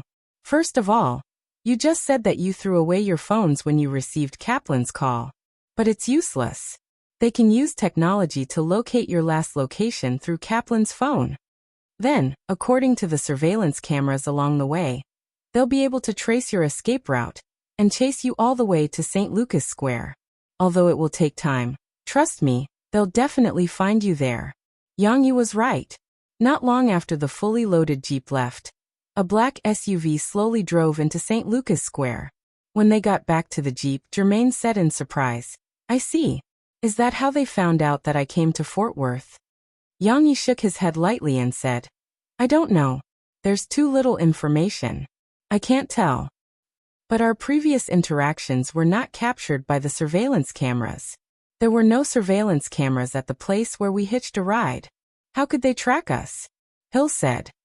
"When we were talking in St. Lucas Square, although we were sitting in a blind spot of the surveillance cameras, it wasn't a place where the cameras couldn't capture. They couldn't have guessed that we had been in contact." Yang Yi explained to them casually as he drove. "It's simple. There are two surveillance cameras around. The first one saw you pass by, and the second one saw that you didn't go out. They can basically pinpoint your location, and they can also pinpoint our location in the same area as yours." Seeing Yang Yi's relaxed attitude, Mo Fei, who was sitting behind him, couldn't help but fall into a daze. Mo Fei didn't care about how the men were scheming against each other. What she liked was Yang Yi's confidence in strategizing. But how could they deduce our relationship with just this? There were many people in the square. We could have talked to anyone, Jermaine asked, puzzled. They will investigate everyone in this area. Trust me, Yang Yi said. Even if they can't find out who I am, they can find my car through the nearby public cameras. Most importantly, my car has turned back to pick you up. This will be the biggest flaw, Yang Yi said calmly, as if he wasn't talking about himself. Didn't you say that they can use all their resources? With their current technological capabilities, I'm guessing that they'll only need a day to track me down, or even sooner. Is it that terrifying? Hill exclaimed. You can even find out where there are no cameras. Yang Yi smiled. That's why I didn't want to bring you to my father-in-law's farm. Although our farm is big, if they track you down in the middle of the night, you won't be able to escape. Murphy asked doubtfully. Then what should we do? Should we drop them off at the side of the road? Yes, we can find another car by ourselves. I'm really sorry for causing you so much trouble, Jermaine said guiltily. Previously, we were looking for people we knew, and we had an agreement with them. This time, our plan has been disrupted. But my daughter said that she hopes that I can help you. Yang Yi changed the topic. So, although you can't stay in our farm, we can still find someone to help you. It was nearly 6 o'clock when they returned to the farm. The sky was getting dark. Because they had called in advance, Doug and one of his sons were already waiting at their house. When Yang Yi and the rest returned, Doug arranged for Jermaine and Hill to sit in his family's off-road vehicle. Don't worry, they can stay at our house tonight. Tomorrow, I'll get my men to send them to our holiday cabin in the forest. No one will be able to find it. Doug waved his hand and said generously. Thank you, sir. When Hill got in the car, he thanked Doug. As for their gratitude to Yang Yi and his family, they had already said it many times in the car, and after they got out of the car. In the words of the country, it was simply a stroke of good luck. Yang Yi directly arranged the best shelter for them to hide from hunters. Doug waved his hand indifferently. You are Yang's friends, so you are my friends. The cowboys from Texas were like chivalrous men. They were so forthright and righteous. Of course, it was also because of Yang Yi's help. If it wasn't for Yang Yi's recommendation, Doug and the rest wouldn't have paid attention to these gentle young men from the city. Looking at Doug driving the two uncles away, she stood beside her father and reached out her little hand for her father to hold. Then she asked expectantly, Papa, did we help them defeat the bad guys? Yang Yi gently held his daughter's little hand and smiled. This is just the beginning. If we help them, Grandpa Doug, Grandpa Beria, and many others will help them. I believe that they will defeat the bad guys in the end. Yang Yi overestimated the hunter's ability. They spent 1 day and 2 nights to find them. On the morning of the 3rd day, a black SUV stopped outside the Mo family's farm. Private property couldn't be trespassed, not to mention that they were discovered by a few groups of people the moment they entered. They looked at them cautiously and also notified Mohinian's family. After a while, two strong-looking men wearing sunglasses got out of the car. However, just as they approached, Greg and a hunting dog strolled in front of them. "Hey, gentlemen, you should know that trespassing on private property or peeping on private property will get you shot, right? Sorry, we just want to talk." The other party took out his empty hands to show that he was not a threat. He pressed down and comforted them. Not long after, Yang Yi walked out with a calm smile. He looked at the other party for a while and said slowly, "Are you from the military?" Yang Yi's ability to hide his strength was much better than theirs. They couldn't sense the threat from Yang Yi at all. One of them even said proudly, "Yes, a retired Marine." Wasn't he just an American Special Forces soldier? He wasn't even from the strongest unit. Yang Yi just nodded lightly to them and said, "The two people you are looking for are not here." They were a little surprised by Yang Yi's straightforwardness. This also saved them the time to think of a way to get Yang Yi to talk. They looked at each other and asked, "What do you mean? Where did they go?" "I don't know where they went. I only know that they are being tracked by you." Yang Yi shrugged and said, "I told them that you would definitely find me here. My farm here isn't safe, so I dropped them off on the way and they went to intercept other hitchhikers. Only God knows where they went." The two people's expressions became serious. They couldn't tell if Yang Yi was telling the truth. They felt that it was true, but they didn't want to believe it. Of course, they tried to ask Yang Yi a few questions, but Yang Yi answered them all without leaving any gaps. The little psychological games they played didn't work. After a while, the black SUV drove away. "Who is this Yang? Why do I feel like he's playing us?"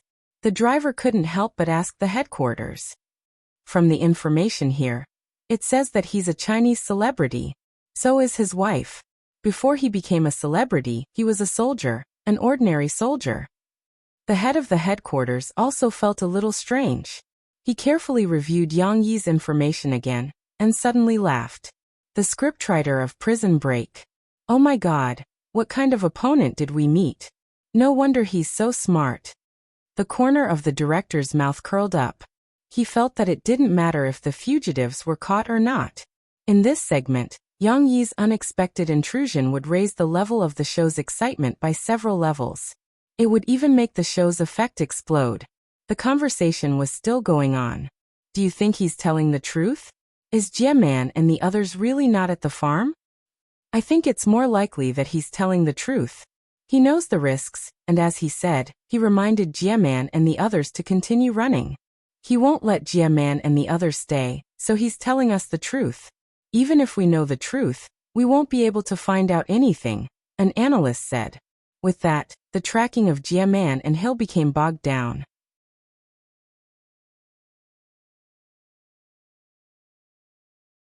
Chapter 8:12. Time passed quickly. In the blink of an eye, it was already mid-August in Yang Yi's family's colorful life on the farm. Although Yang Yi basically did not help them anymore, Jermaine and Hill still won the cat and mouse game at the end of July with their wits.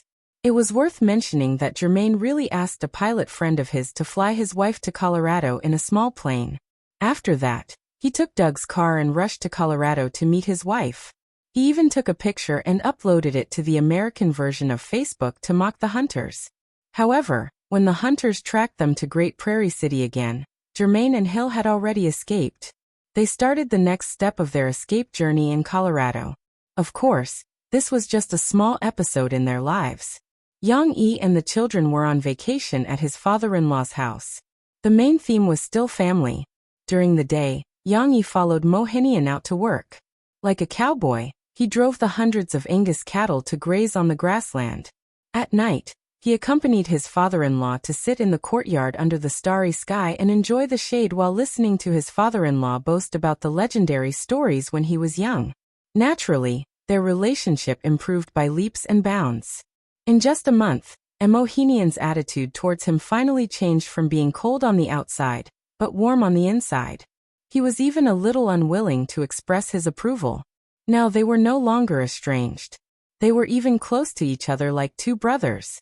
They could even put their arms around each other's shoulders and swear that they would beat up a small cow kindergarten, and trample on a grassland nursing home together. Xixi and Tong Tong both improved. Xixi's improvement was more obvious. The little girl was busy taking care of her little deer, Little White, and her pony on the farm every day. In the boring work of cleaning the stables and deer pens every day, the little girl who only knew how to act coquettishly with her father now knew how to take care of others. One day, Yang Yi and Mohinian came back from outside with sweat all over their foreheads. The little girl actually ran to the fridge spontaneously, took 2 bottles of water, and happily ran over to her father and grandfather to drink. Tong Tong's progress was slower. After Murphy and Yang Yi's hard work, he finally learned how to pronounce the word mama. To Yang Yi's surprise, Xixi had somehow taught Tong Tong how to call her sister. Although Tong Tong's pronunciation sounded more like jia jia or tisk tsk, Xixi still felt a sense of accomplishment. She was more than happy to teach Tong Tong other pronunciations. In Yang Yi's absence for more than a month, the domestic entertainment industry was not calm at all. After all, the entertainment industry was the entertainment industry. Without some gossip and juicy news, how could those celebrities who couldn't produce good works maintain their popularity? However, the storm this time wasn't some celebrity's self-promotion. Instead, it was a war that shocked the industry. At first, it was just a rumor about Yi Qing and Chao Tsong-Tsong. The media exposed that Yi Qing entered Chao Tsong-Tsong's hotel room in the middle of the night, before the recording of the New Zealand leg of the travel challenge. The news was half hidden, but what else could a hot-blooded man do in a woman's room in the middle of the night? Yi Qing's fans angrily attacked Chao Tsong-Tsong's micro-broadcasting, calling her a slut who used her good looks to seduce their favorite celebrity. And Chao Tsong-Tsong's own fans also changed sides. Chao Tsong-Tsong was an idol singer. Her beautiful appearance, hot body, and elegant fantasy were her selling points. It could be said that her personal image was more important than anything else. When this rumor spread, many glass-hearted fans' hearts were shattered. While they were condemning Yi Qing, they were also greatly disappointed with Chao Tsong-Tsong. This was clearly a publicity stunt set up by the program. The premiere of the travel challenge was only 2 weeks later. With this kind of rumor, they naturally gained a lot of attention. But no one knew that Chao Tsong-Tsong didn't know anything about this publicity stunt. It was the company behind her. To be exact, it was Li Manman who arranged it in private with Xingyao for her own benefit.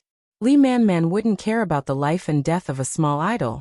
But Li Manman didn't think that the normally submissive Chao Tsong-Tsong would have such a strong reaction this time. 2 days after the scandal was exposed, Chao Tsong-Tsong clarified on her micro-broadcasting. On one hand, she said that she didn't know why Yi Qing suddenly came to her room. Her manager was also in her room, and Yi Qing left in less than 2 minutes.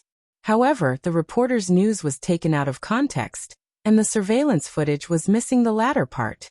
On the other hand, Chao Tsong-Tsong exposed the screenshots of her and Li Manman's text messages, completely revealing that this rumor was a farce set up by the program.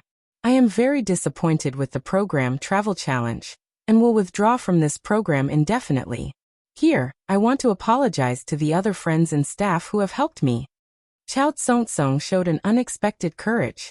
Of course, Li Manman wouldn't sit still.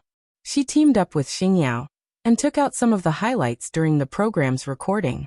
She pieced them together and edited them into Chao Tsong-Tsong's black material.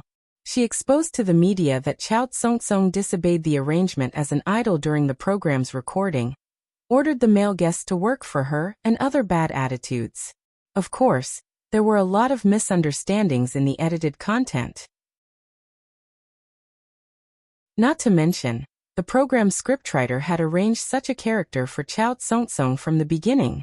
The script wanted Chao Tsong-Tsong to act like a big shot, but she didn't want to act like this.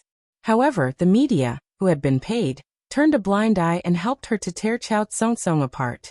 It's a pity that Chao Tsong-Tsong has withdrawn from the program. The 2 previously recorded episodes will still be broadcast as usual. We will find someone to fill in for the future episodes. But fans, please rest assured that the guests we've selected this time will not be as delicate as Chao Tsong-Tsong and ruin the program's effect. Luo Jinting added insult to injury at the press conference. Chao Tsung and the program's hard fight with her own company obviously didn't end well. She still had more than 2 years left on her contract. Li Man, who was angry out of humiliation, asked the man behind her to completely hide Chao Tsung. All of her announcements, performance plans, and record plans were all stopped. The war ended because Chao Tsung was controlled. Chao Tsung, who was hidden, also temporarily disappeared from the public's sight. Li Man still needed more support from the public to protect her image that had been affected by this storm. However, for her and the program team of Travel Challenge, this storm was a victory. They successfully gained a lot of attention. The melodramatic drama in the domestic entertainment industry didn't seem to affect Yang Yi for the time being. However, when some of the meddlesome media compared Yang Yi and Chao Tsung, who had participated in similar reality shows, they bragged about Yang Yi. It turns out that in the entertainment industry, there's still a big tree to rely on. Yang Yi, who was the big tree, was preparing to bring Murphy and Shishi to California. They were going to record the famous Prada talk show. This was their last stop in the United States. It was worth mentioning that this time, because Yang Yi's entire family had appeared on the show in the popular video, Yang Yi wasn't the only one on the show. His entire family was on the show together. Even Shishi would have an interesting talent show this time.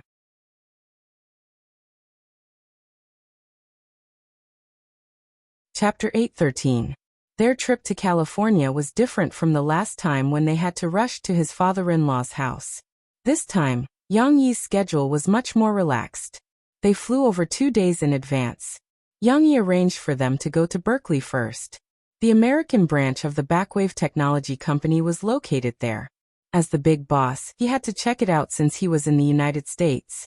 Of course, he also had to meet Mao Peifu, whom he had sent to the United States and entrusted with an important task. Mao Peifu had grown rapidly in the past few years. She had already shown her ability to take charge of things in China. After selling the Chinese version of Facebook last year, she was sent by Yang Yi to the United States to set up the American branch of the Backwave Technology Company. She was to be in charge of operating the overseas version of Facebook, as mentioned earlier. This was a very difficult task. Everything had to start from scratch.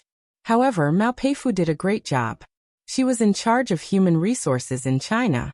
This gave her a wealth of experience in human resources. The American branch was quickly set up. The members were all recruited from California.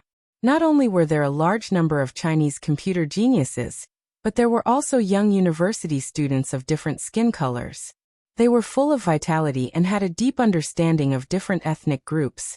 They knew how to cater to their needs. In terms of the operation of Facebook, she had a multi-pronged approach.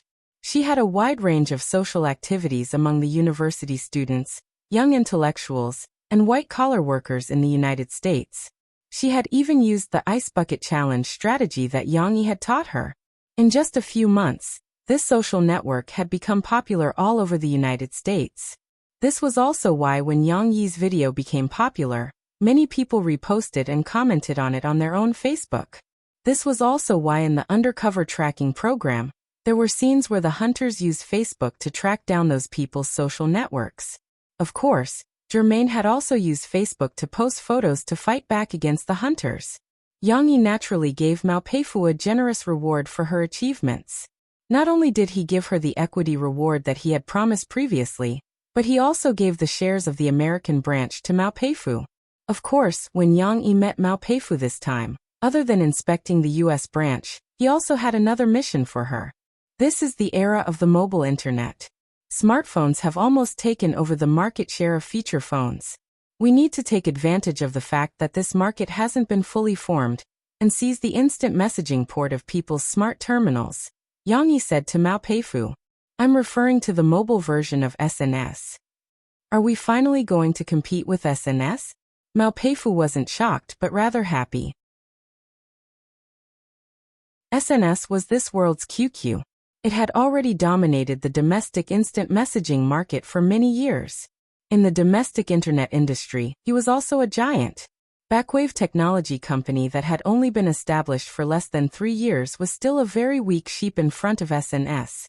Even if you compare Sahara Online Mall with SNS, The value of Sahara Online Mall that wasn't even listed yet couldn't compare to SNS that was already listed. One had to know that SNS had spent $800 million last year to buy the domestic version of Facebook, linking it with SNS. But in the end, the limelight had been stolen by Weibo, which had become very popular this year. SNS had spent $800 million to make a splash, but to them, it didn't hurt at all. Previously, SNS had been ambitious and wanted to swallow up Backwave. It was just that Yang Yi wasn't moved by the price they offered. That's right. We're going to compete with SNS. But when I said we're going to make a mobile version of SNS, I didn't mean to copy SNS model to make a mobile app. We need to have our own innovation and focus, Yang Yi said. If we copy SNS, we'll be sued for plagiarism, Mao Peifu smiled. I understand. Then what do we need to do? Yang Yi started talking to Mao Peifu. Our app's initial focus is on voice chat. It's similar to text chat. People can send voice messages to convey their message. Of course, you can also send text messages if you want to. Yang Yi didn't really remember how the app was initially designed. He only told Mao Peifu about the functions of the app from his memory, including the emoji packs and the emoji store. He even drew out the interface so that Mao Peifu could arrange for people to design it. Your app's main focus is on private communication. Compared to micro-broadcasting and SNS, it focuses more on personal privacy, right? Mao Peifu heard Yang Yi talk about some of the functions and limitations of the friend circle. She immediately understood what was different about it. That's right. It focuses more on personal communication, so it requires a phone number to register, Yang Yi said. Also, I hope that this app can be released as soon as possible. Also, to cater for the upcoming new year, we'll add in the red packet function. Yang Yi had already thought of many ways to advertise the app.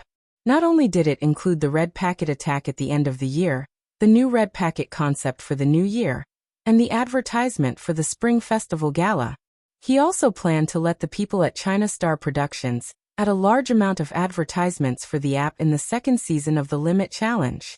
Mao Peifu took notes seriously. She asked curiously, "You already have the whole idea for the app. Why do you want to make it in the American branch? The people in the country have the technology to make it too.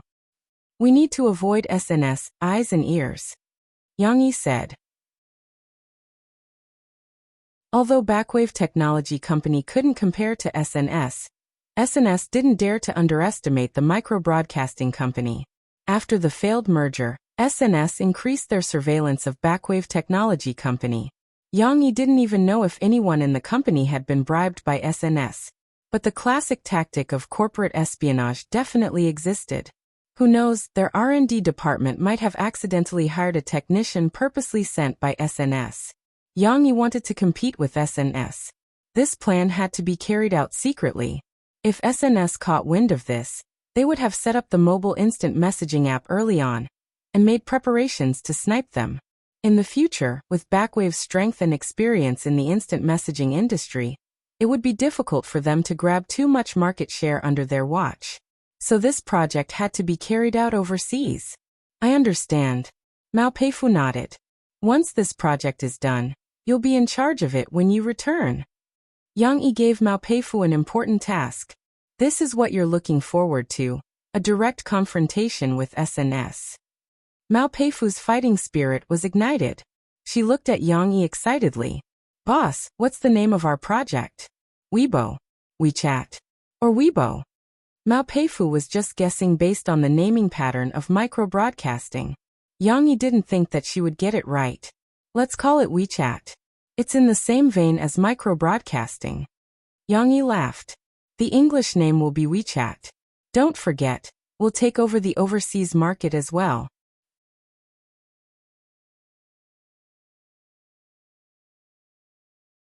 Chapter 814. Prada's talk show was the most popular talk show in the United States. It had been in production for more than 20 years since its debut in the late 1980s. However, its influence did not diminish.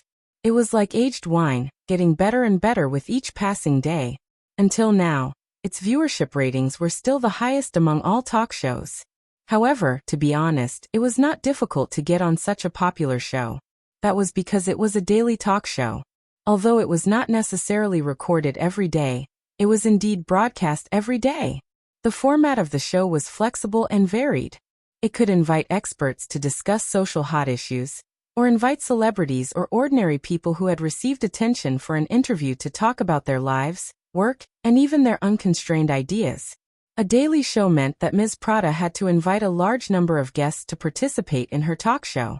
It was impossible for her program team to take the initiative to invite all of them, and the individual applications were too complicated. It would take a lot of effort to filter them out. At this time, the recommendation of a senior agent like Wilson, who had a wide range of connections, was very important. You have a story, I have wine. As long as you have a story or have amazing skills, as long as you are a celebrity or an ordinary person, regardless of whether you are a politician or an assembly line worker, Prada would welcome them on the show to show their charm to the audience. Calm down. This show is very open. There won't be any problems if you express your thoughts boldly. Ms. Prada is a very nice person. She can control the rhythm very well, and won't let the show get out of control. The main thing is to show your true self. The audience also likes the sincerity of the guests, but you can't be too sincere. Some sensitive things can't be said, you know. In the lounge next to the recording hall of SBC, Wilson was explaining nervously to young Ian Murphy. After a while, he reacted and scratched his head embarrassedly. Sorry, boss. I forgot that you are both celebrities who have been famous for a long time. You have also appeared on talk shows in China. I've seen your shows, but I still treated you as newbies. I'm really sorry for being so long-winded. Wilson had done a lot of homework before. He had watched all the variety shows that young Ian Murphy had appeared on in China, especially the interview show, Jixin Interview. Yang Yi did not mind. He smiled and patted Wilson's shoulder. No, Wilson, we have to thank you. In the United States, we are really just newbies. The experience you told us is very useful. Papa, what are sensitive things? She asked curiously. Seeing that her father and Uncle Wilson had finished talking, she tugged at her father's sleeve. She was also recording today. As she had to dance, the little girl could not wear a skirt. However, under her grandmother's guidance, the little girl was dressed simply and fashionably, but she was exceptionally bright and cute. She was wearing a black slim-fit short-sleeved t-shirt. Although the t-shirt had a black background, it was not too stiff. There was a bright and cute deer print on the front. The print was a cartoon deer jumping up and pouncing on the pink peach blossoms on a tree. Against the black background, it looked particularly vivid and cute. She was wearing a pair of light blue, high-quality denim casual pants. There were 3 British pleats in the pockets, which were very attractive visually. The pants were finished at the bottom. Coupled with the characteristic of the pants, it showed Shishi's slender calves. The combination of the black shirt and blue pants was very simple and very popular. However, on Shishi, who had a slender figure and long legs compared to other children her age, it did not look popular at all. Instead, it gave people a sense of impact as if she was a young model. Of course, the finishing touch was the pair of cute sneakers on Shishi's feet. The bright pink background was complemented by white uppers and tongues. There were thick black edges at the heels and shoelaces, which were supplemented by small green rectangles. The overall color of the shoes was bright and lively. After Shishi put them on, it showed her liveliness and cuteness even more. When Mo Shawan saw it, she was full of praise. Our Shishi has grown up. Now she's a beautiful and handsome little beauty. Who knows how many little boys will fall for her when she goes out. Of course, Shishi was still that ignorant and curious little girl. She still had 100,000 whys. Now she could not hold back her curiosity and asked her father about it. Yang Yi patted his daughter's little head and said with a smile, "Sensitive words refer to things that you say that might hurt others or make them unhappy. On TV, we have to face all kinds of audiences, so these words cannot be said." Shishi shook her head in confusion. This explanation was too abstract for her to understand. Yang Yi looked around. There were no cameras around, and no one was eavesdropping. He explained to Shishi in Chinese. For example, some people don't like black people from the bottom of their hearts. They think that they are all bad people. If these words are said, it will make their black friends unhappy and hurt them. These words cannot be said. But I like Greg. Greg is black, but he's very nice. Last time, he even gave me a very beautiful bird's egg. She said in confusion. Greg. That naughty kid loves to steal birds' eggs when he grows up. Yang Yi did not delve into it. He said with a smile. There are many strange people in this world. There will always be people with unique ideas. We just have to be ourselves, don't you think so? She was still a little confused, but she still nodded obediently. The recording of the show began. Mo Xiaowan stayed in the lounge to help look after Tong Tong, while Yang Yi, Murphy, and Xixi went backstage. Prada, a well-respected black lady, had already walked onto the stage to receive the cheers of the audience. These were all real audience members. There were always many audience members who liked to watch the show live rather than on TV. Moreover, it was said that the ticket sales were a considerable source of income for Prada's talk show. Yang Yi listened to the cheers backstage. He estimated that there were 200 to 300 people in his mind. The opening was a little old-fashioned. It was introduced from the video. Prada invited Yang Yi and his family to come on stage.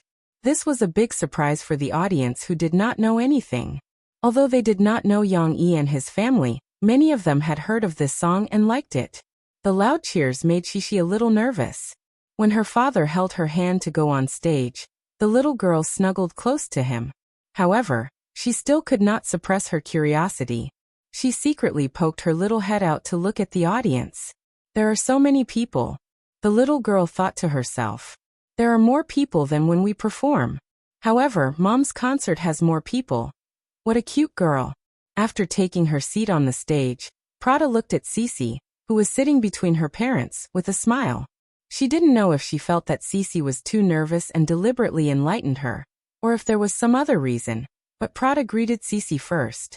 Xixi blinked. She looked at her father first and said shyly in a low voice, Thank you, Madam. You can call me Madam Prada. Then what's your name? Prada asked kindly. My name is Yangxi. You can call me Xixi. After Xixi opened her mouth, she became bolder. Xixi. This name is a little special. This is the first time I've heard it. Does it have any special meaning in Chinese? Prada asked with a smile. This was a test for Xixi. The little girl thought hard and finally thought of a word that could be explained. It means sunrise, sunrise dawn. Prada looked at Xixi with some surprise. She did not think that Xixi could answer such a complicated question. After all, according to the information, Xixi was Chinese. She could not help but praise. Your English is really good. Really? Xixi was praised by a foreigner. Moreover, it was a foreigner who looked a little like a teacher. She responded with some joy. Prada was stunned for a moment. She smiled and said, Yes, you can tell others that Madame Prada said that my English is very good. The audience could not help but laugh kindly.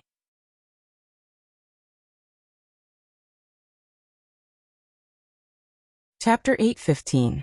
Prada teased Xixi, trying to make the little girl, who was a little nervous when she went on the stage, relax. However, she didn't know what kind of existence she had just teased. Xixi blinked her eyes. After the laughter of the audience subsided, she asked softly, Miss Prada, are you a teacher? No. Why do you ask this question?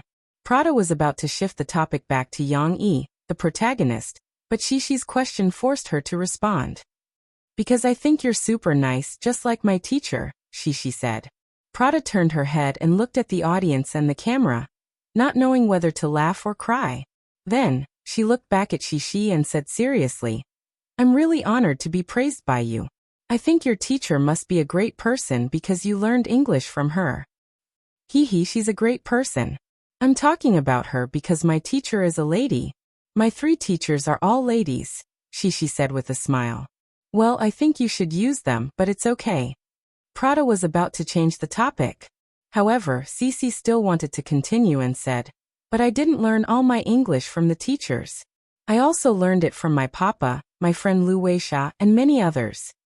There was a burst of laughter from the audience. The audience could see that Prada couldn't take it in front of Xixi. Prada finally understood that some children didn't need to be coaxed by her. They were adaptable. Moreover, they were too adaptable. Okay, now let's talk about your father. Mr. Yang, I'm very curious. Your family members are all Chinese. How can you speak English so fluently? Prada finally seized the opportunity to change the subject of the interview. The conversation between Prada, Yang Yi, and Murphy went very smoothly. Since Yang Yi and Murphy were not as talkative as Shi, Prada was able to grasp the rhythm of the conversation very well, throwing out one burden after another. After Prada's inquiry, the audience found out that Yang Yi, the creator of I'm Yours, was not just a singer and songwriter. He was also a writer who had published many fairy tales and novels, including Prison Break, which had been adapted into an American TV series. He had also designed the most popular reality show in China. Oh my God, this guy is even stronger than me. If I hadn't asked someone to confirm it, I wouldn't have believed it. Prada pretended to be surprised and widened her eyes as she said to the audience, I think he's more suitable for Prada's talk show than I am. Hearing Prada's self-ridicule, the audience could not help but laugh. Wait a minute, Yang. I want to ask you, how old are you? Prada asked. 34. Yang Yi celebrated his birthday a little earlier than Shi. Oh my God. When I was 34. Okay, I'm already very famous. This talk show started when I was 32. Prada originally wanted to belittle herself and elevate Yang Yi, but when she realized that she was also a legend, she laughed awkwardly and politely. The audience who were familiar with Prada laughed. They knew that when Prada was in her early 30s, she had already become the queen of talk shows in the hearts of the audience. But you're really amazing. At least until now, I haven't published a book, but you've already published countless books. Prada said humorously. It seems like I'm the one who published a book earlier in the show. Among the people who published a book, I'm the one who's more successful in the show. Yang Yi did not have a sense of humor, but at that moment, he used a joke that was more popular in his previous life. For a moment, it felt like a string of witty remarks. Of course, Yang Yi still wanted to focus on introducing Murphy. That was the main purpose of his appearance on the show. In the previous show, Prada and the audience learned that Murphy grew up in the United States. Moreover, her family had emigrated to the United States. Her father even owned a farm. That made the audience's impression of Murphy become much more intimate. Yang said that you're a singer. Can you describe how famous you are in China? Prada asked. Murphy pondered for a moment, then said, I'm a singer. I've held concerts before. My best album was produced by my husband last year. So far, it has sold more than 50 million copies, which is equivalent to 2 multi-platinum albums. On China's social media sites, I have more than 10 million fans. Murphy was very honest. She spoke the truth, but the effect was also very good. Even in the US, the data that she had shown them was impressive. A record that has sold more than 50 million copies. Prada was shocked. I don't know how good that is in China, but in the United States, it's at least in the top 50. Moreover, that chart is historical data. Your record has only been released for more than a year. It has unlimited potential to be ranked higher. Record sales don't mean anything. Murphy's excellence lies in her singing. Her voice has a very unique charm. She can easily control both high and low notes. Yang Yi explained. Moreover, I have to say that Murphy is the person who guided me on the path of music. In the past, I didn't have a deep interest in music. It was because of her that I fell in love with music. I also realized that I have a little talent in it. Really? Prada asked in surprise. Murphy, Yang said that he became a singer because of you? He's a little humble. In fact, he's very talented. Murphy explained seriously. Yang Yi is a very amazing person. I've never seen another person better than him in my life. He wrote a lot of wonderful songs. I bought more than 50 million copies of the record, and all the songs in it were written by him. It can be said that without him, I wouldn't be able to achieve what I have now. I'm a little confused by what you're saying. Prada spread her hands. Yang Yi and Murphy looked at each other warmly, then smiled and said to Prada, You can imagine that Murphy is a diamond hidden in the crowd. The things that I did helped her stand out and become more dazzling. But I'm not wrong. I learned to sing from her. You saw that I sang well in the video just now, but in fact, This is the result of learning from her. My wife sings better. Yang Yi said. Yang Yi was really not flattering Murphy. In terms of singing, Murphy was indeed better than Yang Yi. Even though Yang Yi's voice was also very good, in terms of singing, Yang Yi did not practice as much as Murphy did. Naturally, he was left behind by Murphy. Prada looked at the audience with a smile and said, I think this needs a song to prove it. Don't you think so? Yes. The audience was very cooperative, and they all applauded and shouted. Yang Yi and the others were very calm because for this show, he and Murphy had already prepared for it. They even practiced several songs, although in the end, they decided to choose a song that could better reflect Murphy's strength and somewhat subvert the audience's views. If they always sang love songs, it would be easy to limit their singing path. I heard that you also brought a new song this time. Prada looked back and said with a smile. It seems that you're not singing this time, right? Yes, a new song. Although I'm not singing, I'll help with the accompaniment. Yang Yi gently patted Xixi shoulder and said with a smile. Miss Prada, I'm afraid I'll have to ask you to help take care of my daughter. Prada laughed. I'm honored and willing.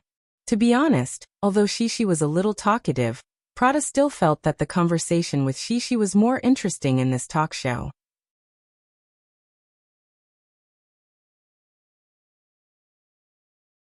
Chapter 8:16. Yang Yi and Murphy went backstage to prepare. On the sofa in the middle of the stage, Xixi was sitting face to face with Ms. Prada. The little girl was not as reserved as she was when she first arrived. She sat on the sofa, and her big obsidian-like eyes were lively. Like an ordinary child, her attention was drifting. She looked away for a while, then back to Prada. Okay, let's talk about something. Prada looked at the camera and pretended to be helpless. Xixi, how about we talk about you? Okay. Xixi happily shook her little butt on the sofa. How old are you this year? Prada tried to find an angle to cut into the topic. I'm 6 years old.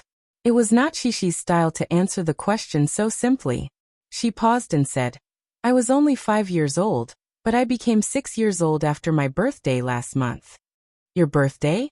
In the United States? Prada asked with a smile. How did you feel about your birthday in the United States? She actually wanted to ask about the difference between Xixi's birthday in China and the United States, but how could Xixi understand the deeper meaning? Xixi thought about what happened on her birthday and smiled. I was so happy, Ms. Prada. I want to tell you. My papa gave me a fawn, and I named it Hua Hua. It means fresh flowers. Really? Your birthday present is a fawn? A real fawn? Or is it the kind of toy I'm thinking of? Prada asked with some surprise. It's real, and it's so beautiful. But it's also very pitiful. It lost Papa and Mom, and then it was bitten by a big bad wolf. But Ms. Prada, don't worry. Papa and I took it to the vet, and Grandpa Lister has already cured it. Xixi said happily. The audience applauded with appreciation. I understand. You said that you saved a fawn that was bitten by a wolf, right? Prada asked. Yes, my papa let it live next to Little White. Then, Ms. Prada, I clean the room for it every day. It's just that I won't be at home these few days, so Greg will help me clean it. Hua Hua likes him too. Xixi started talking, and a series of messages popped out. Wait a minute, what's Little White? Another fawn? Prada found herself at a loss for words. The audience laughed. No, Little White is a pony my grandfather gave me. It's super cute, Xixi said regretfully. But I don't have their photos, or I could show them to you. Thank you, child. Prada didn't know whether to laugh or cry. He pretended to sigh and said, Now we know that you have a pony and a deer as pets. God, your experience is really extraordinary. There are not many children who have a pony and a deer as pets. They're not my pets. Xixi, on the other hand, understood the concept of the word. She blinked and explained to Prada seriously. Hua Hua and Xiaobai are my friends. Okay, friend, I'm glad to hear that. Prada gave a thumbs up. Then, Papa said that after we go back to China, Grandpa will let Hua Hua go back to the forest because that's her home. She can also find her mom there. Xixi said sincerely. That's great, your idea is great. I think Hua Hua will definitely find her mother. Prada finally reevaluated her opinion of Shishi. She felt that Shishi was not only a child, but also a very kind person. She praised, "Cece, you're a good child. Really, I like your love for animals. Hey, I want to hug you. Can I hug you?" Prada opened her arms lovingly. Shishi blinked her big eyes. Although she could not understand why Prada suddenly wanted to hug her, she actually liked this gentle and kind black lady. She smiled sweetly and went into her arms. Prada hugged the little girl gently. After letting go, she said softly, "Cece, you have a kind heart. Please always remember to be sincere to people and to the world, okay?" Shishi looked into Prada's eyes and nodded her little head in confusion. "Okay, let's enjoy your mother's singing and your father's performance together." Prada had been doing shows for decades and had a good grasp of the rhythm. She smiled and pulled Shishi to sit on the sofa on her side. She then pointed to the small stage next to them. The curtains of the small stage were pulled open.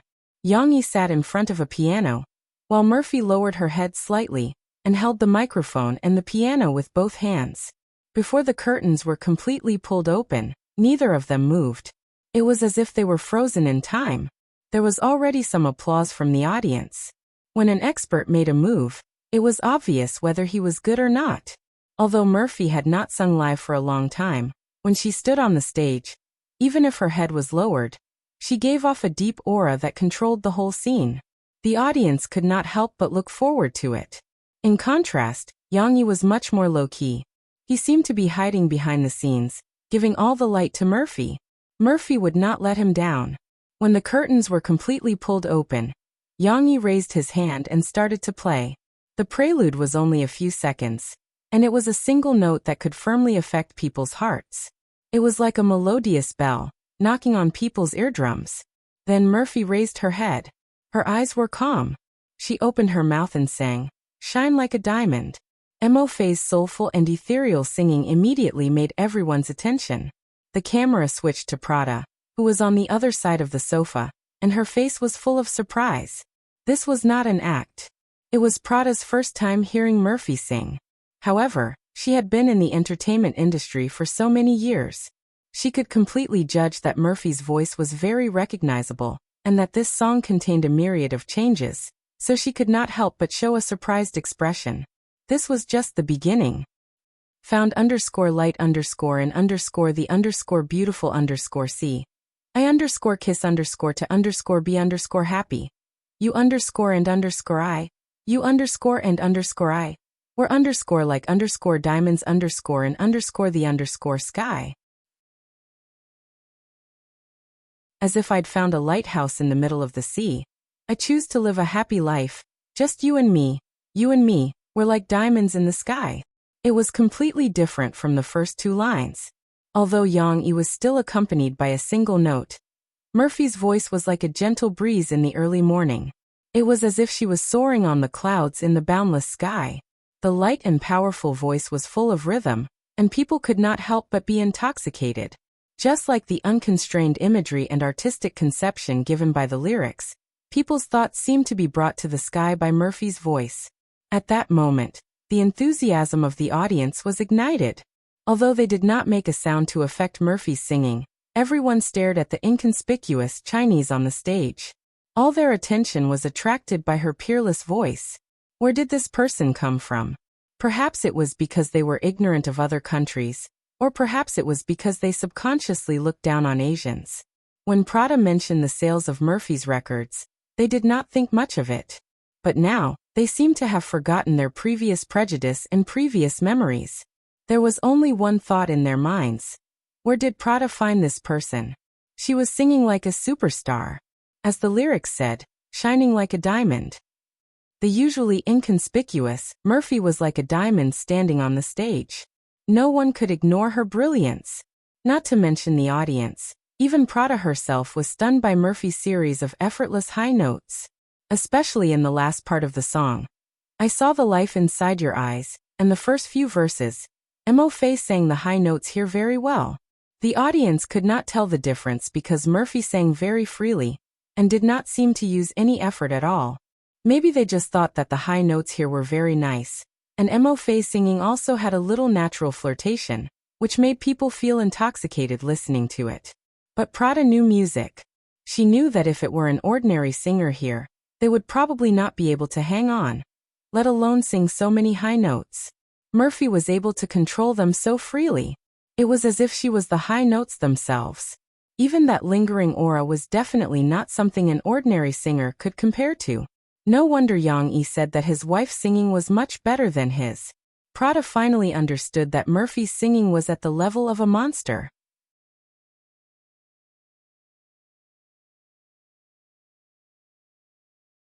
Chapter 8:17.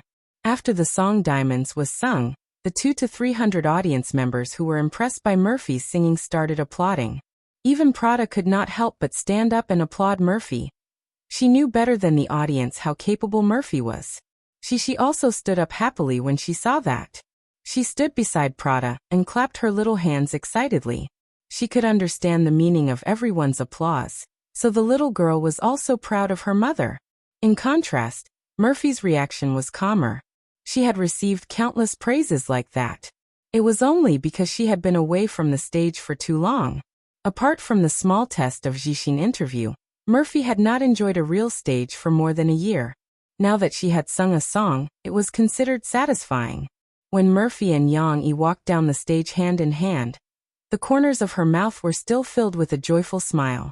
Back to the interview, Prada chatted a lot with Murphy. She was full of praises and asked about Murphy's future development plans. Will you choose to develop in the United States in the future? I have to say, with the quality of your song just now, there will be countless agencies that want to recruit you, Prada said. Murphy and Yang Yi had discussed this issue before. She said calmly. In fact, there won't be much difference between the past and the future. We'll still stay in China, but Yang Yi has already recruited a group of agents in the United States to help arrange some of our music releases and other work in the United States. So even if we stay in China, we'll strive to compose and sing more good English songs. We won't disappoint our fans. Prada felt a little regretful. However, with her rich experience, she could tell that the couple were not ordinary small-time artists. Not only were they talented, but they were also very rich. Their choice could not be measured from the perspective of ordinary people. Prada was a person who knew how to chat and listen well. As the show progressed, Prada used the opportunity to guide Yang Yi and Murphy to explain the situation of the Chinese entertainment industry to many curious American audiences. Of course, Yang Yi and Murphy also chose the good things to talk about. The audience listened with great interest. They were usually unwilling to understand the development of other countries, but it was an eye-opener for them. They realized that there were other worlds that were as exciting as them outside the United States. Before the talk show ended, Prada still led the topic back to Xixi. From her father, she learned that Xixi was not only a smart and cute girl, but she was also a good little actress. Is this true? You've played many interesting roles? Prada asked in surprise. It's true. Xixi had been holding back for a long time. She could finally not just sit between her parents and act as a cute mascot. The little girl happily told Ms. Prada about the role she had played. I played a girl who didn't like to talk. You played a girl who didn't like to talk? Prada asked solemnly. She even looked at the audience and the camera with a blank face. The audience laughed. They all knew how talkative Xixi was. She did not seem like an introverted child at all. Yes. She didn't know how to laugh or talk, but she was also a good child. She was very obedient and would protect the injured adult. Xixi tried her best to explain to Prada, that adult was played by my papa. The audience laughed even louder. Yang Yi smiled helplessly at the side. He touched Xixi's little head lovingly and explained to Prada, Xixi is right. The character she played at that time had a certain degree of autism. I believe you must have played her very well, because you are also very kind. Prada smiled and said to Xixi, what other roles have you played? There was also an ugly duckling. The other small animals didn't like it, Xixi said. An ugly duckling? Prada was confused again. Why was she playing an animal again? This is not a movie, but a play she acted in, Yang Yi explained. Xixi looked at her father. As if she had received a hint. She nodded her little head seriously and said, yes, this is a play. I acted in it with many of my classmates. She also told Prada the story of the ugly duckling very enthusiastically. She even dragged Prada and told her that in the end, the ugly duckling turned into a white swan. Fortunately, Prada was very patient and cooperated with her to express her surprise. This made Shishi very happy, and she felt that she had shared her happiness with Prada. I also acted as a dancing pig. Shishi was still a little unsatisfied. Prada smiled.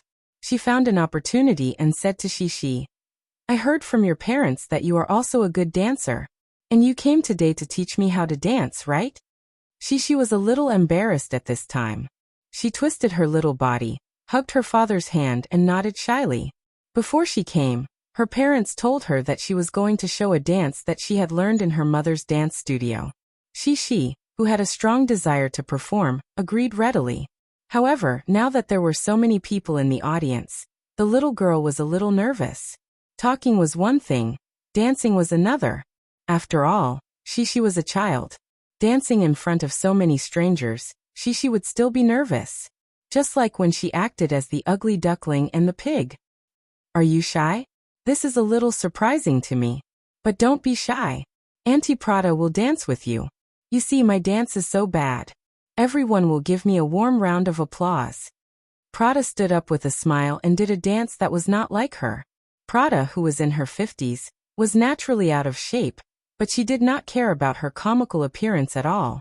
She deliberately did this to ease Shishi's nervousness. The audience laughed and gave a warm round of applause very cooperatively. Miss Prada, you didn't dance badly. Don't think like that. My papa said that if you work hard, you will be great. When Shishi heard Prada say that she had chosen poorly, she was worried that Prada would not dare to dance again. When Prada came over, the little girl stood up and took her hand, comforting her softly. Prada hugged Shishi and said with a smile, Thank you, baby, this is the best encouragement I have ever heard. Okay, let's dance. Prada asked people to remove the sofa. Young-E and Murphy stood aside. She clapped her hands and said to Shishi enthusiastically, Baby, do you want to teach me how to dance first? Or do you want to show us first? Her nervousness was relieved. Shishi blinked. She did not know how to choose, but she liked to follow the pattern that her father had taught her and her mother. Then I want to demonstrate it first. Is that okay? Ms. Prada, of course. Please ask the sound engineer to play the music. This is the dance music that your father made himself. Prada could not help but exclaim again. Prada had listened to the song before the program was recorded. The beauty of the song was indescribable. But what amazed Prada more was the electronic music arrangement, which subverted her previous understanding of Yang-E. Yang-E's previous songs were either played on the guitar or the piano.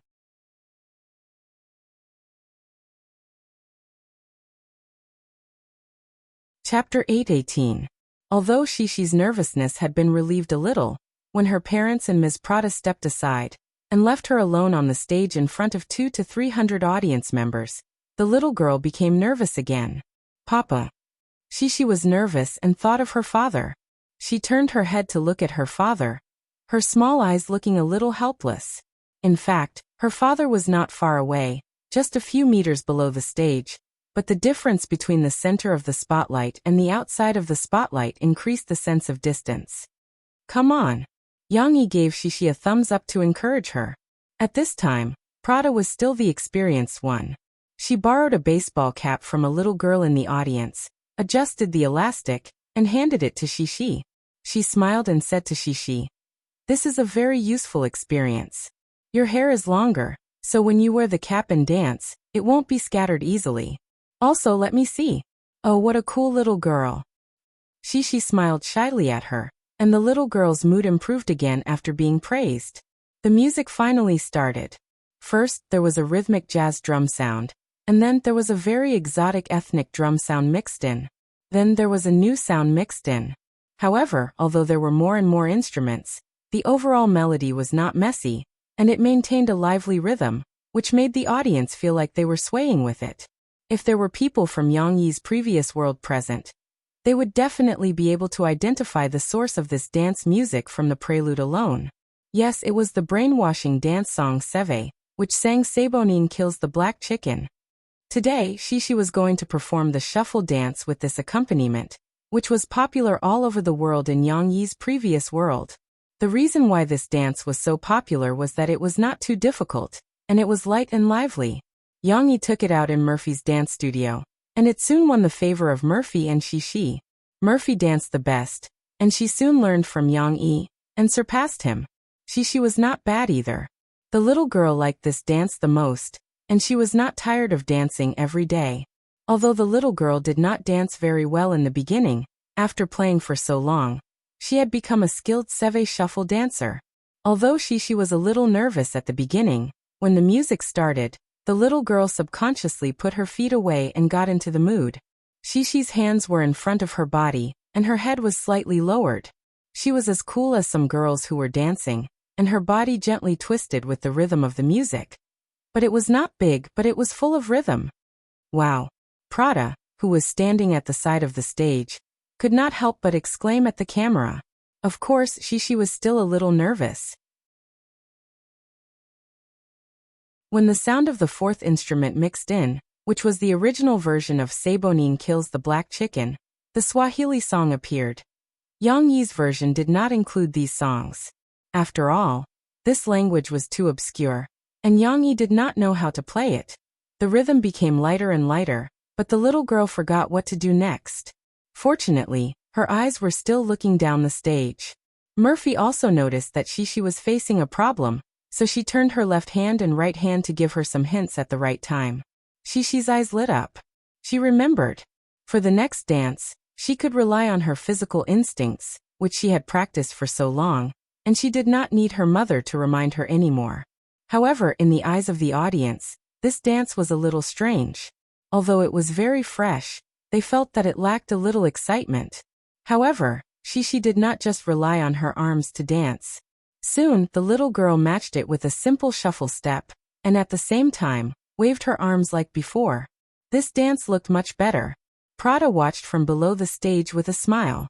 When the camera panned over, she also looked at the camera with interest and waved her arms like Shishi. Although she was not as good looking as Shishi, she always had the feeling that this little dance is very simple. Prada was like Shishi, with her right arm on her waist, and her left index finger extended forward and retracted. She turned it over and extended it forward and retracted it again. Her palm pushed forward and retracted. The audience was probably thinking the same thing. I can do it too. However, this was not the real climax yet. At the front, the audience's attention was focused on Shishi's waving little arms. When the originally complicated instrumental accompaniment suddenly became simple, leaving only the electronic music from Seve that made people want to dance, not only did the rhythm and emotion of the music reach a climax, but the audience's emotions also instantly entered a state of excitement. The little girl in the middle of the stage, who had already entered a state of mind, retracted her waving hands. As if she was running, she clenched her small fists and naturally kept them by her side. Accompanied by the lively dance steps, the little girl actually turned sideways and danced with her side facing the audience and the camera. However, this sideways turn was like a stroke of genius, turning everyone's attention to Shishi's cheerful steps. Oh my God! There were already audience members who could not help but open their mouths. Shishi's smooth and dazzling steps completely attracted them. It was unknown how many people put away their previous contempt at this moment, but it was believed that all the audience members were infected by the music and dance steps at this moment. Their bodies tensed up, and they could not wait to get up and dance as well. The effect of Shishi's three-quarter casual jeans at this moment was reflected. The little girl's slender and long legs gave people the illusion that although she was petite, her legs were as long as an adult's. The little long legs, coupled with the cheerful and dynamic shuffle dance, complemented each other, and also added a lot of charm to each other. Although Shishi was still too young, and this dance was a little less sexy, it was also a little more fresh and cute. Looking at the little girl's serious little face, there was a kind of adorable feeling that made people want to dote on her. I like this little girl. She's too cute. An audience member could not help but say to her friend, I like this dance even more. I want to dance too. Her female companion said excitedly. That underscore is underscore amazing. At this moment, Prada was already shocked by Shishi's dance. Although it was exaggerated, she was not so easily surprised. However, she could still see the magic of this dance from Shishi's performance at this moment. She could not help but say to the camera, "Ladies and gentlemen, I can't wait to tell you that the dance you're watching now has its music seve. I'm afraid that from tomorrow onwards, you'll find it everywhere." There was only half of the dance, and Shishi finished dancing in a little more than a minute. The little girl was slightly out of breath after the dance, but she was in a state of excitement at this moment, and did not feel tired at all. This kind of excitement needed to be shared with others. Therefore, when Prada went on stage, before she could say a few words of praise, the little girl looked at Prada expectantly and said, "Miss Prada, I can teach you how to dance now." The little girl also said very considerately, "Miss Prada, this dance may be a little difficult to learn, but it's okay. I can only teach you the most fun part first." The most fun part? Wasn't it just the shuffling dance at the climax? Prada was embarrassed. She looked at her fat body in front of the camera and coughed twice. She gestured with her arms and said, "Can we only learn this part?"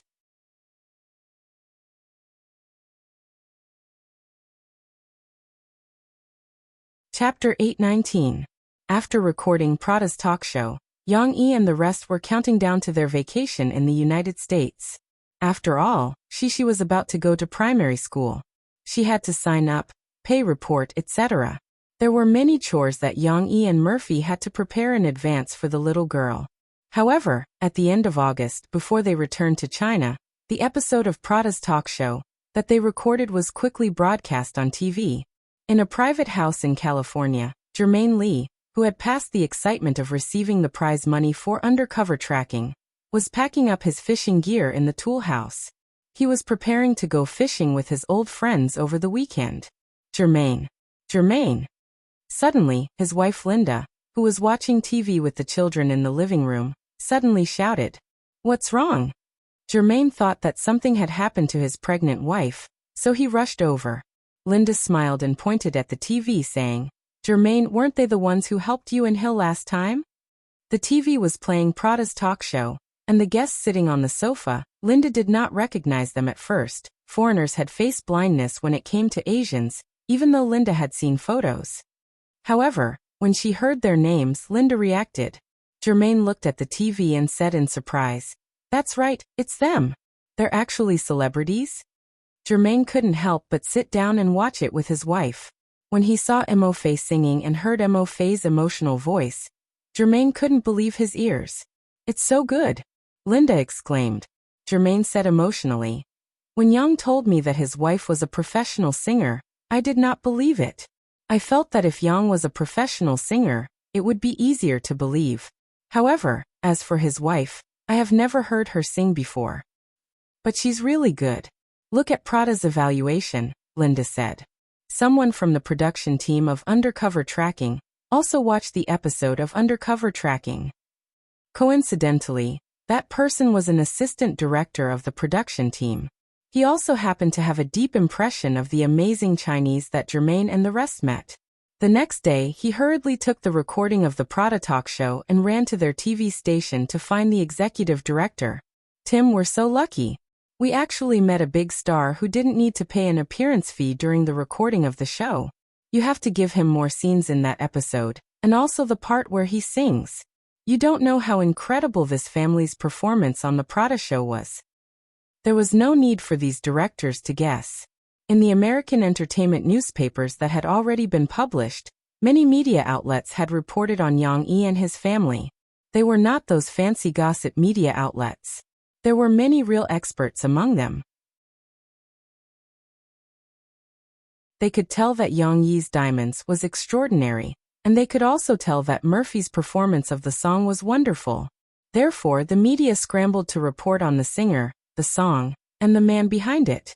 China's 50 million selling singer performs Prada talk show Diamonds Shine. She outshines diamonds tonight.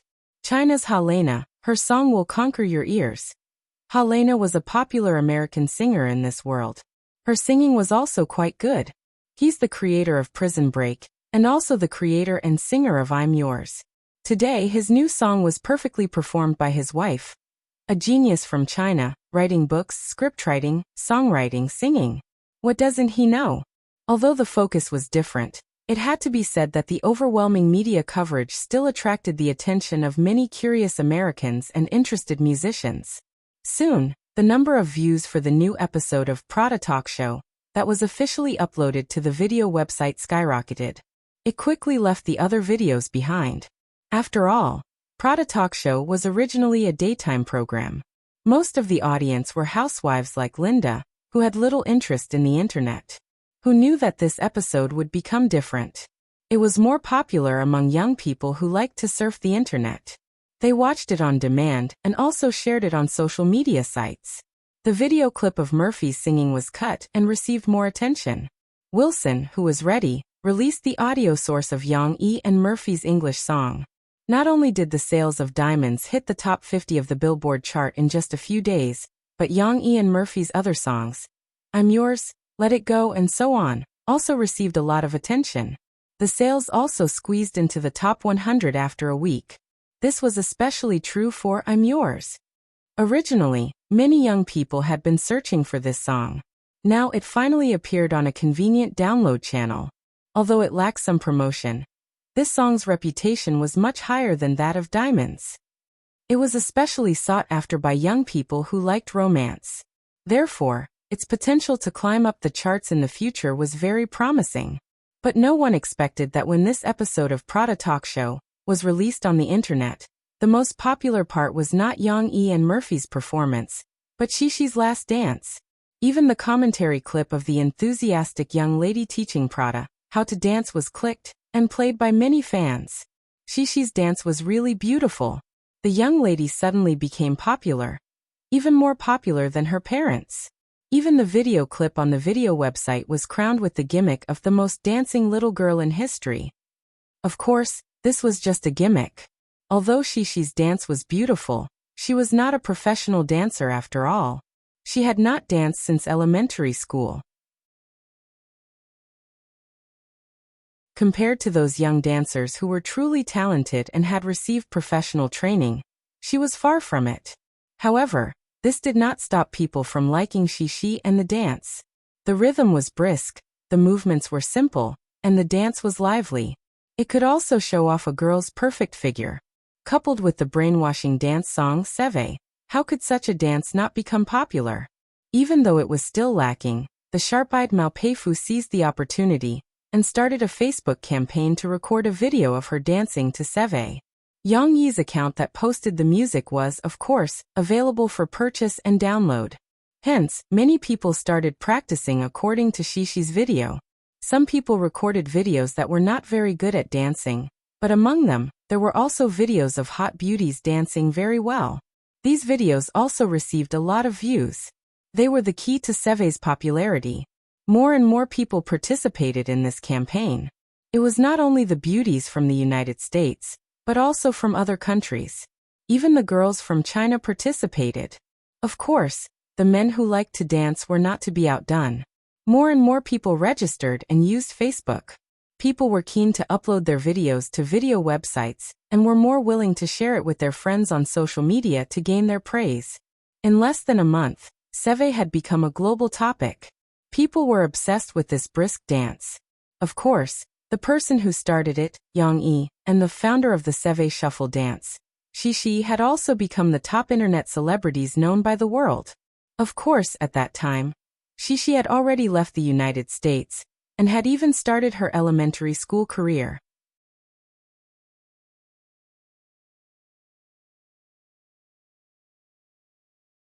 Chapter 820. Shishi did not know that she had become famous in America. She, who was returning to the country with her father and mother, was still immersed in the sadness of parting with her grandfather and grandmother, as well as her best friends, Xiaobai and Huahua. When they were waiting at the airport after transferring from Xianyo City to San Francisco, the little girl was no longer interested in running around to admire the VIP lounge. She snuggled up to her father obediently, her long eyelashes still glistening with tears. "Papa, when Huahua grows up, it will go back to the forest to look for its mom, right?" She asked pitifully as she looked at her father. These were questions she had asked countless times before she left. However, when she really could not see them, she could not help but worry about the delicate and pitiful deer. Yang Yi patted her head gently and said with a smile, "That's right.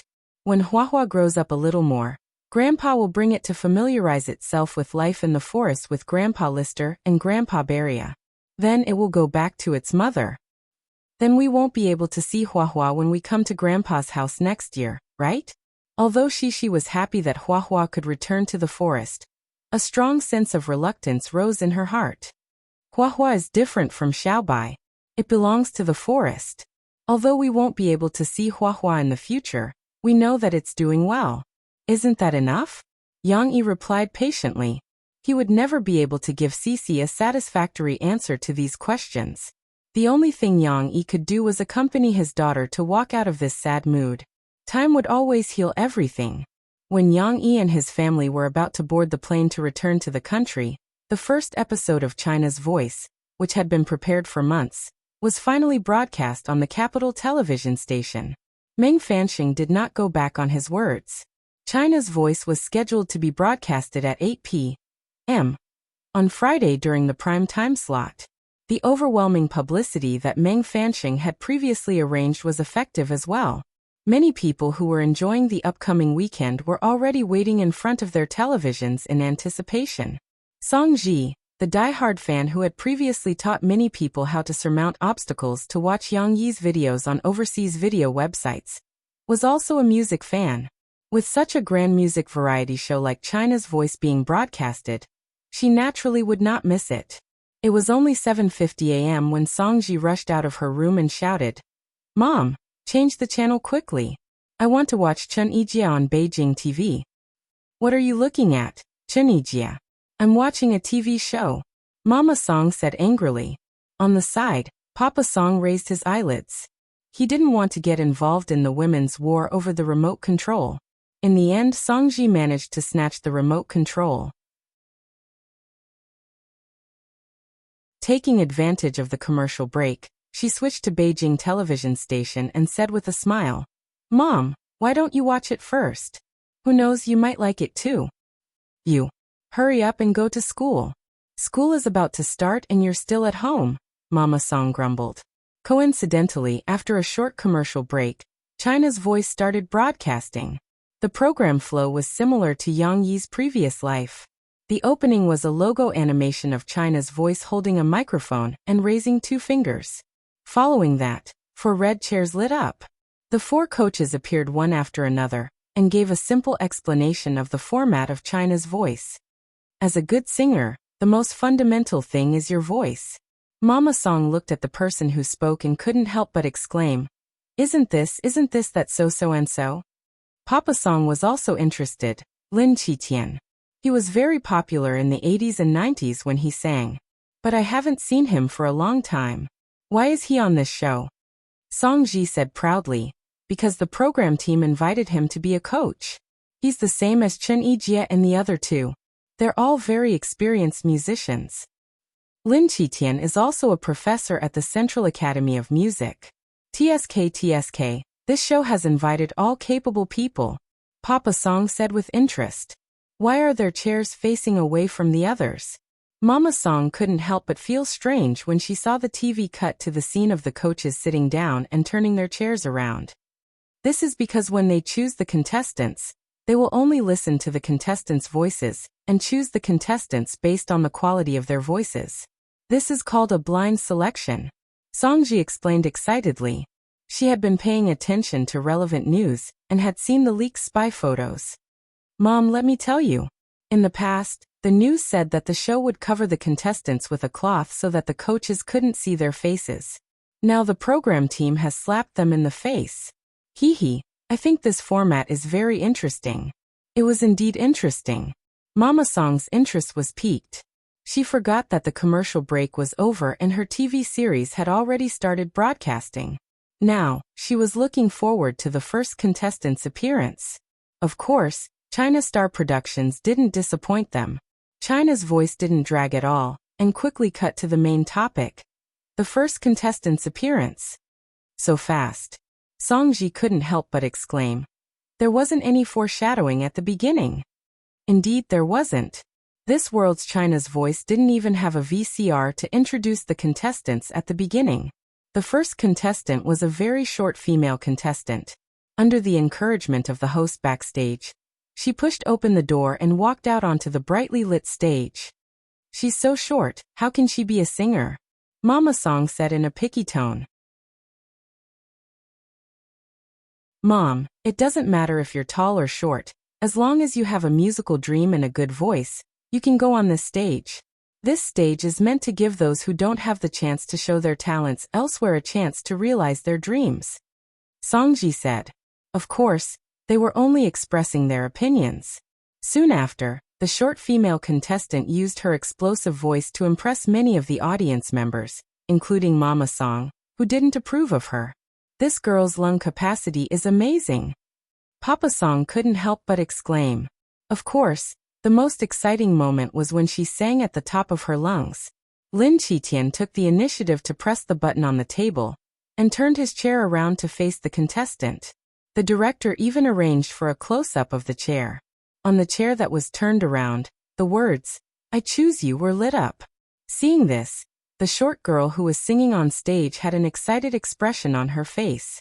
Her eyes even started to sparkle with tears. The audience sitting in front of their televisions couldn't help but feel happy for her. It wasn't easy. After crossing so many obstacles, she could finally continue to walk on this stage. It was worth mentioning that this World's China's Voice didn't have too many gimmicks. There was also no opportunity for the contestants to tell their stories after the competition. The intermediate segment was just a selection of contestants and comments by the coaches. Even the contestants who didn't make it were not without benefits. The four coaches gave them pointers one after another. Lin Qitian, Chen Yijie, and the other capable coaches gave them valuable suggestions. These were all stipulated in the coaches' contracts. The program team spent a lot of money to invite the coaches to give them lessons, so naturally, it wasn't just a formality. The program team also provided a very good opportunity for the contestants who contributed their voices to the program to improve themselves. Of course, how much they could learn and how much they could improve depended on their personal development. But in the eyes of Songji and many of the audience and music lovers in front of their televisions, this was a treatment that made them go crazy with envy. Even if they lost, it wouldn't be a loss.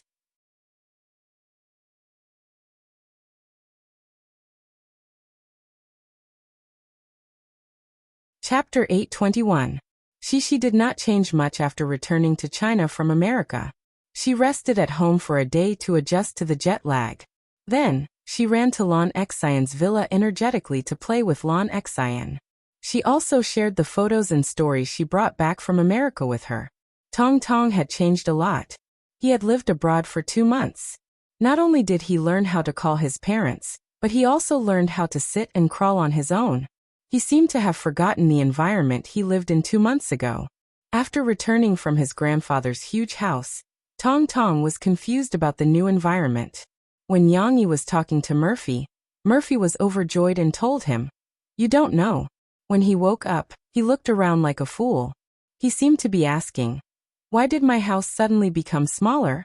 Why aren't there any animals outside my house? Why is it so quiet all of a sudden?" Of course, Murphy was joking. Tong Tong was really curious about this new environment. Tong Tong could crawl on his own now. This was equivalent to an adventurer who loved to explore the unknown, obtaining a means of transportation. Tong Tong could not wait to start his adventure when his mother was not paying attention. On the afternoon of the 3rd day, Yang Yi went out. Shishi also went to Lan Xian's place. Only Murphy accompanied Tong Tong to play on the carpet in the living room. It just so happened that Luo Xian called her. Mo Fei's mobile phone was placed upstairs. She glanced at the door and window, patted Xiao Ran's little butt and said with a smile, "Ran, you have to play downstairs, okay? Mommy is going upstairs to get my phone. I'll be back soon." Tong Tong did not understand what his mother said. He crawled over and sat down. He picked up a big plastic soldier toy and opened his mouth. He was about to use his few baby teeth to gnaw on the poor plastic soldier's head. "No, Hua Hua. You can't gnaw on the toy. Murphy raised her voice and shouted before she went upstairs. Although little Fuchin couldn't understand his mother's words, he knew that his mother was calling him and that he couldn't do anything. Coupled with his mother's stern tone, the little guy still put down his toy in grievance. That's good. Go play downstairs. Mommy will be down soon. Murphy went upstairs. She unplugged her charging phone and called Luo Xian back. Luo Xian called because she saw the video and news report of Mo Fei's performance on the American talk show on the internet. The news reports in China were lagging behind, but they were still proud of Murphy's achievements and influence overseas. The Voice has become the hottest topic recently, but Murphy's voice has become an international hit. Murphy sings on US TV and conquers US audience with her singing. Diamonds shines on the charts overseas. Murphy has become a big star overseas. It was similar to the news reports in China after Yang Yi became popular. People like to promote this special feeling. It was as if a local celebrity had become a national hero after performing overseas. Luo Xian complained sourly that Murphy did not sing such a good song on her show. She also complained that she did not bring Shishi on her show and let Shishi go on an overseas show. Tell me the truth. Are you going overseas to develop your career? Luo Xian wanted to invite Murphy and her family to appear on Jishin interview again. However, Murphy had appeared on her show too many times. The last time was in April. It had not even been half a year. If she invited them again, the audience would be disgusted. Luo Xian did not make this request. She only called to tease Murphy because she saw her as a good sister. Why would I? I haven't developed my career in China yet. Why would I go overseas? Murphy laughed with Luo Xian as she unplugged her phone charger and prepared to go downstairs to call her son. She had to keep an eye on Tong Tong. Otherwise, she would not feel at ease. However, Murphy did not know that after she went upstairs, Tong Tong turned his head and blinked his big black eyes. He stared at his mother's back in a daze. No one knew what he was thinking about, or perhaps he had made a decision. The little guy grinned, and his little dimples appeared. He smiled happily and leaned over, using his two chubby little arms to support himself, and climbed up from the ground. Perhaps it was because he was well nourished and had not been sick since he was young. Tong Tong had developed very well. His two little arms were very strong and supported him as he climbed to the edge of the carpet in the living room. The floor was cold, but it was the end of summer and the beginning of autumn. It was much more comfortable than the warm carpet. Tong Tong lifted his little head as if to confirm the direction. He then continued to climb forward with his little butt sticking out. This house was so unfamiliar. Tong Tong wanted to look around. Murphy held the charger in her arms as she walked downstairs with her phone in her hand. She did not notice that Tong Tong was nimbly climbing through the side hall when she turned around. Mom's voice. Tong Tong turned a deaf ear to it. He was interested in the cats that Yang Yi had brought home yesterday. Tong Tong was more interested in the furry cats than the yellow dog, Steamed Bun, who was wagging his tail. Steamed Bun came over and sniffed Tong Tong's little hand. However, Tong Tong leaned back a little and raised his fair and smooth right hand. He pressed his little hand against Steamed Bun's nose and pushed him. Woo-woo. Steamed Bun lay down on the side with his head on his forelegs and looked at his little master pitifully. He had been so excited to go home from Lon Xian's place. In the end, other than the happy return yesterday, it was once again ignored today. Shishi went to play with Lon Xian, and Tong Tong did not want to play with him. Steamed Bun began to doubt his dog life. Tong Tong ignored Steamed Bun. He was excitedly looking up at the three cats lying on the cat tree. The little guy had returned to his sitting position and was happily scratching the air with his two little hands, as if he was calling for Xiao Guai and the others to come down. Perhaps Tong Tong had some special magic, but Xiao Guai jumped down from the cat tree. His round bluish-black tail was like a snake. He stood up and slightly curled up behind him. He went into Tong Tong's arms. Hee. Tong Tong was so happy that he gave Xiao Guai a big hug. As he hugged Xiao Guai, Tong Tong's little dimples seemed to ripple happily. It felt good to hug Xiao Guai. Xiao Guai's fur was as soft and smooth as the finest satin. He was also chubby just like Tong Tong. It was very comfortable to hug him. Xiao Guai did not struggle. He just patted Tong Tong's arm with his tail and looked at the disappointed steamed bun with his round eyes. When Xiao Guai's three-petaled mouth was slightly raised, it looked like a doge smile. Steamed bun looked at Xiao Guai's smug face and lowered his head again, as if he had been hurt 10,000 times.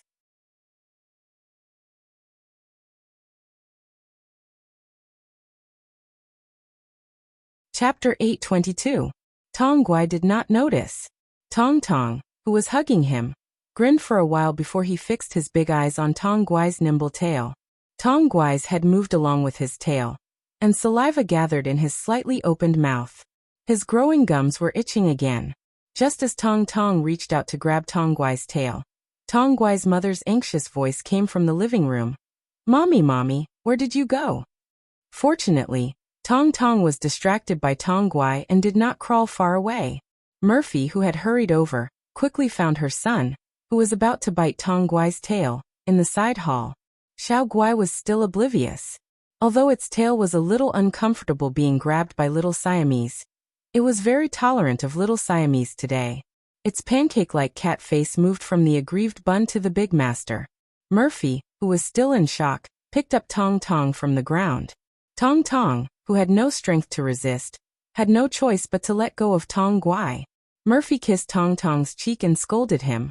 "Why are you crawling everywhere? You almost scared Mom to death." However, Tong Tong was not satisfied yet. He stretched his neck and tried to squeeze out of his mother's arms. He stretched out his small hands and caught as he reached for Tong Guai. "I haven't played enough yet." Murphy heaved a sigh of relief. She smiled and gently tapped Tong Tong's nose. She said affectionately, "You are so naughty." "She's so naughty even though she hasn't grown up yet. What should I do?" Murphy was still happy to let Tong Tong crawl, while she exercised her body coordination through playing. However, Murphy had to consider a problem. How could she prevent Tong Tong from crawling away when she was distracted? Bingo! Murphy had an idea. Half an hour later, Yang Yi's living room changed drastically. Tong Tong was sitting in the middle of the carpet in a daze. He looked around and saw a large area where he could move freely. However, the area outside the area was surrounded like a castle. There was no escape route for him. Murphy spent a lot of effort to build the castle. She used pillows, winter quilts from the cabinet, and even some large dolls of Shishi. Together with the sofa, the castle surrounded a large area in front of the TV. In addition, Murphy moved the coffee table in front of the sofa to give Tong Tong more room to move. The soft walls, the small room, seemed to be surrounded by quilts, pillows, and other things. After the project was completed, Murphy clapped her hands and looked around with satisfaction. Then she said to Tong Tong proudly, "Mommy, you can climb as you wish now. Mom doesn't have to worry about you getting lost." Tong Tong looked around in confusion. However, he was not content to just sit there. He still climbed to the edge of the castle in high spirits. Murphy sat on the sofa and smiled as she watched her son hit a wall. On the road of exploration, Xiao Tiao encountered a tall mountain made of pillows and quilts, but Xiao Tiao did not give up. For freedom and exploration, Xiao Tiao bravely launched an attack on the mountain. Tong Tong raised his left hand and pressed it on the quilt. Then he pressed his other hand on it. Are you trying to crawl over?" Mo Fei was a little surprised. However, Mo Fei did not intend to stop him. Instead, she picked up her phone with interest and recorded it for her son. Regardless of whether he succeeded or failed, Murphy felt that it was very interesting. She wanted to record it for Yang Yi. Tong Tong moved step by step, pressing on the quilt and pillows. He lifted his body little by little and finally stood up shakily. "Oh my God, did you see that? He almost stood up." Murphy was surprised and exclaimed softly behind the camera. Murphy had been taking care of Lil Fawn for the longest time, but this was the first time she had seen Lil Fawn stand upright with the help of something else. Usually, Lil Fawn had to be supported by his parents before he could stand up limply. Of course, little Fuching also liked to walk. Every time his parents helped him up, he would excitedly giggle and rush forward with big strides.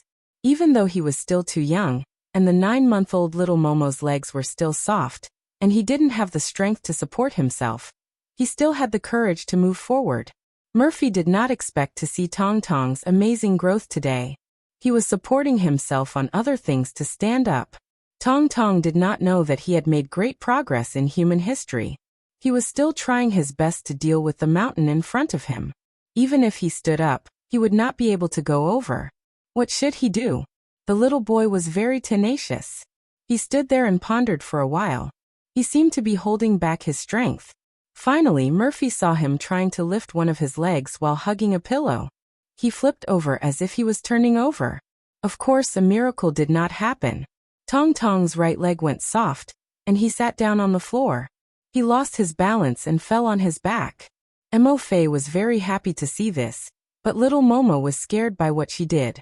The originally happy little dimples were gone, replaced by a small mouth that was pursed with lingering fear. Her big eyes began to fill with tears, and she was ready to burst out crying at any time. Tong Tong did not feel any pain from the fall. The carpet was very soft, and Tong Tong did not fall hard. He was just shocked by the sudden fall. Oh, don't cry. Mom, come and take a look. Murphy saw the situation and hurriedly went over to hug the little boy. Tong Tong did not cry for long. After a while, he got down from his mother's arms and climbed to the edge of the castle with interest. Murphy happily turned on the TV. She watched the TV while looking after the little boy. The television was currently broadcasting the trailer for the first season of Shanghai TV station's The Limit Challenge concert. Although this season's program had ended last week, the last episode of this special program would normally only show Dan Hongkue and the others competing for the songwriters, learning from the songwriters, and asking for a song, as well as some clips before and after the concert. The program team was very bad and left some suspense. They had already colluded with Shanghai TV station, so the full version of the concert would only be broadcasted tonight. Murphy watched the TV for a while, but she did not know why she felt uncomfortable sitting on the sofa. She looked left and right, and an idea came to her mind. She got down from the sofa and sat in the castle beside Tong Tong. This is so comfortable. I feel so safe. After a while, she brought Lon Xian home to play. The two girls wore slippers and ran in. Their cheerful laughter could be heard from afar. Auntie Mo, my dad said that I can have dinner at Shishi's house tonight. Lon Xian reported to Murphy as soon as she entered the house. Murphy did not have to guess. Lance Hao Kai definitely did not ask Yang Yi and directly threw his daughter over to eat and drink. She smiled and said, "That's great. I'll call your Uncle Yang later and ask him to cook a few more delicious dishes tonight." Hee. Thank you, Auntie Mo. After Lon Xian finished speaking, she excitedly hugged Shishi and shouted, "I can have dinner at your house tonight." Cece, on the other hand, saw the fortress made by her mother. Her gaze fell on those large dolls. The little girl couldn't help but pout her little mouth and say, "Mama, why is my big bear here? Did Steamed Bun dig it out?" Steamed Bun was happily wagging his tail behind her. When he heard the little master call his name, he raised his head and looked over with his big, innocent eyes. How could it be made by Steamed Bun? Mama moved them down. Look at this, Mama surrounded them, so that your little brother can play in them and won't climb to other places. Mo Fei smiled and said. Tong Tong also saw his sister. He happily held out the plastic soldier in his hand. It was not clear whether he wanted to invite his sister to play or give his favorite toy to her. This was all because his sister treated him very well. Tong Tong loved to play with his sister. When Shishi heard that the plushies were for her little brother to play with, the little girl stopped pouting and said briskly, "Okay then. I can give them to my little brother to play with."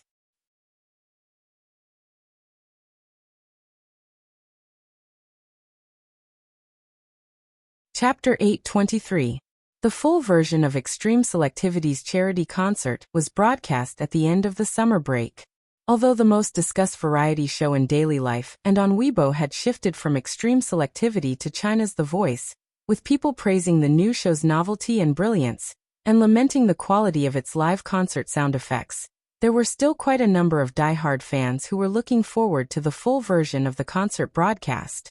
Jiang Yujie, who lived in Min Province, had been waiting for this day for a week. There were 6 contestants in the limit challenge. Jiang Yujie liked Yang Huan, who was straightforward, pretty, and good at martial arts. It was said that Yang Huan, who was not good at singing, would work hard to sing. Jiang Yujie was looking forward to her performance. Jiang Yujie hoped that Yang Huan could give her fans a different surprise. Of course, in his heart, he still wanted to see Yang Huan make a fool of herself. However, after watching the last episode, Jiang Yujie changed his mind. He moved Yang Huan's performance back and left the spot of his most anticipated performance to Dan Hongkue and Yang Yi's collaboration. It was said that it would be a Hokkien song. Jiang Yujie, who spoke Hokkien, would naturally support this performance. At 10 p.m., the final episode of the Limit Challenge's first season was broadcast. Jiang Yujie watched it with great interest. Yang Huan's performance was ranked second. What made Jiang Yujie happy and a little regretful was that Yang Huan's performance wasn't bad.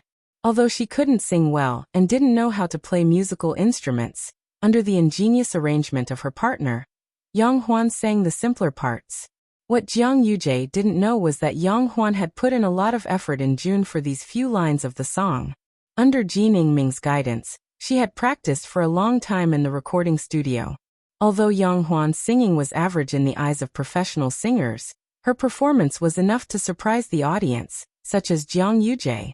More importantly, Jiang Yujie also saw Yang Huan's wonderful fan dance, which was choreographed by an expert, not Yang Yi. It was a performance that was mixed with dance moves and martial arts, which made up for Yang Huan's lack of singing. Wonderful. After watching it, Jiang Yujie could not help but applaud Yang Huan at home. Every program was very exciting, with songs and dances. It was beyond Jiang Yujie's expectations. In the previous episode, Jiang Yujie had thought that the charity concert would be a concert from the beginning to the end. However, the program team's arrangement still gave the audience too many surprises. Whether it was the original songs or the old songs that were mixed in with the new songs, they all reflected everyone's efforts. Including the beauty of the stage and the lighting, it was not inferior to a professional gala. The only regret is that the show is scheduled to air on Wednesday at 10 p.m. During the commercial break, Jiang Yujie couldn't help but complain in his heart. By the time Dan Hongkue and Yang Yi appeared, it would probably be 12 o'clock. Because the order of appearance in the previous episode had been decided, Dan Hongkue's performance was the last. However, the good news is that the next season has been confirmed to air on Saturday at 8 p.m.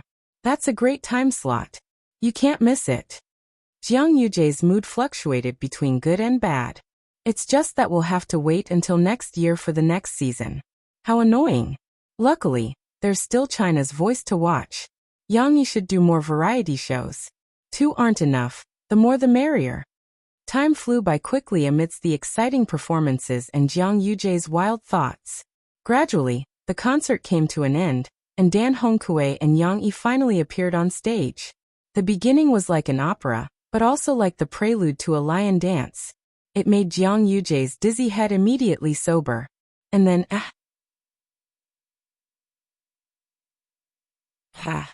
Love to work hard to win. The melody of this song is so old. Jiang Yujie thought with emotion. He was a nostalgic person.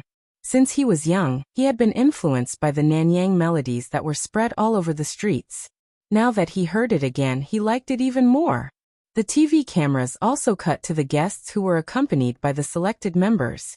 This was the first time they had heard Yang Yi's song. Like Jiang Yujie, they were all mesmerized by the melody of the song. They even held each other's hands and started twisting, as if they were dancing on the beach. A momentary lapse in judgment cannot be forgiven. Yang Yi took the lead and raised the microphone to sing the first line. Wait a minute, chicken eat feces door bowl bomb? What was he singing? Many of the audience were confused, but the audience in front of the TV was much better. Although most of the audience were confused, they could read the subtitles. They could pretend that they understood the song, just like those people who thought they understood the English dialogue of the American movies by reading the subtitles. Jiang Yujie was different. As he could speak Hokkien, he could really understand it. Not bad. His singing is quite accurate. Jiang Yujie remembered that Yang Yi was from Anqing. He also remembered that Yang Yi had said in the previous episode that he learned Hokkien because his wife Murphy's ancestors were Taiwanese. Now it seemed that Yang Yi's language skills were indeed heaven-defying. Not only did he speak English well, but he also spoke Hokkien very well. Following that, it was Dan Hongkue's turn to sing the next 3 lines. A momentary lapse in judgment cannot be forgiven, no hope lost, every day drunk. It was obvious who was better. Dan Hongkue's singing of Hokkien was full of mistakes in Jiang Yuje's ears. Of course, to those who did not understand Hokkien, Dan Hongkue's singing was still pretty good. After all, to be able to sing a song in a language that they did not understand accurately, or close to the basic pronunciation after more than half a month of practice was still praiseworthy. A soulless body like a scarecrow. It was Yang Yi's turn to sing again. Jiang Yuje, who was more picky with his ears, immediately felt more comfortable. This won't do. I can't just focus on whether they're singing correctly or not. Jiang Yuje suddenly came to a realization. He decided to forget about all this and focused on listening to the song while looking at the subtitles. Life can be compared to the waves on the sea. Sometimes they rise and sometimes they fall. This classic line was sung by Yang Yi. Jiang Yuje felt as if he had drunk a few glasses of wine and became slightly tipsy. It was too nice to listen to. Yang Yi's singing was exactly the same as Murphy's. Both of them did not have any exaggerated movements, but this made it easier for people to focus on their singing. Listening to the emotional and rhythmic singing, Jiang Yuje felt as if he was immersed in the world described by the song. Good luck, bad luck. Dan Hongkue and Yang Yi looked at each other and sang a line. This scene was quite interesting, but Jiang Yuje still paid more attention to this song. Dan Hongkue's singing is not bad. Although there are some small mistakes in the pronunciation of some words, his voice is very good. No wonder he's known as the best singer among the best actors. Jiang Yuje put aside the language concerns and happily judged. Of course, the audience who did not speak Hokkien did not have such complicated thoughts. They just felt that this song was very nice to listen to. Not only was the melody beautiful, but the lyrics were also very inspirational. Since the concert started, this is the song that fits the theme of extreme challenges the best. Many of the audience members felt this way. 30% is destined by the heavens, 70% is hard work, only those who love to work hard can win. When the song came to an end, Yang Yi and Dan Hongkue sang the most important lyrics for the 3rd time in unison. Many of the audience members could not help but hum along.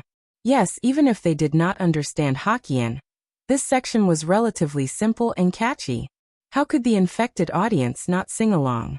Jiang Yuje was also full of pride as he sang along for the last time.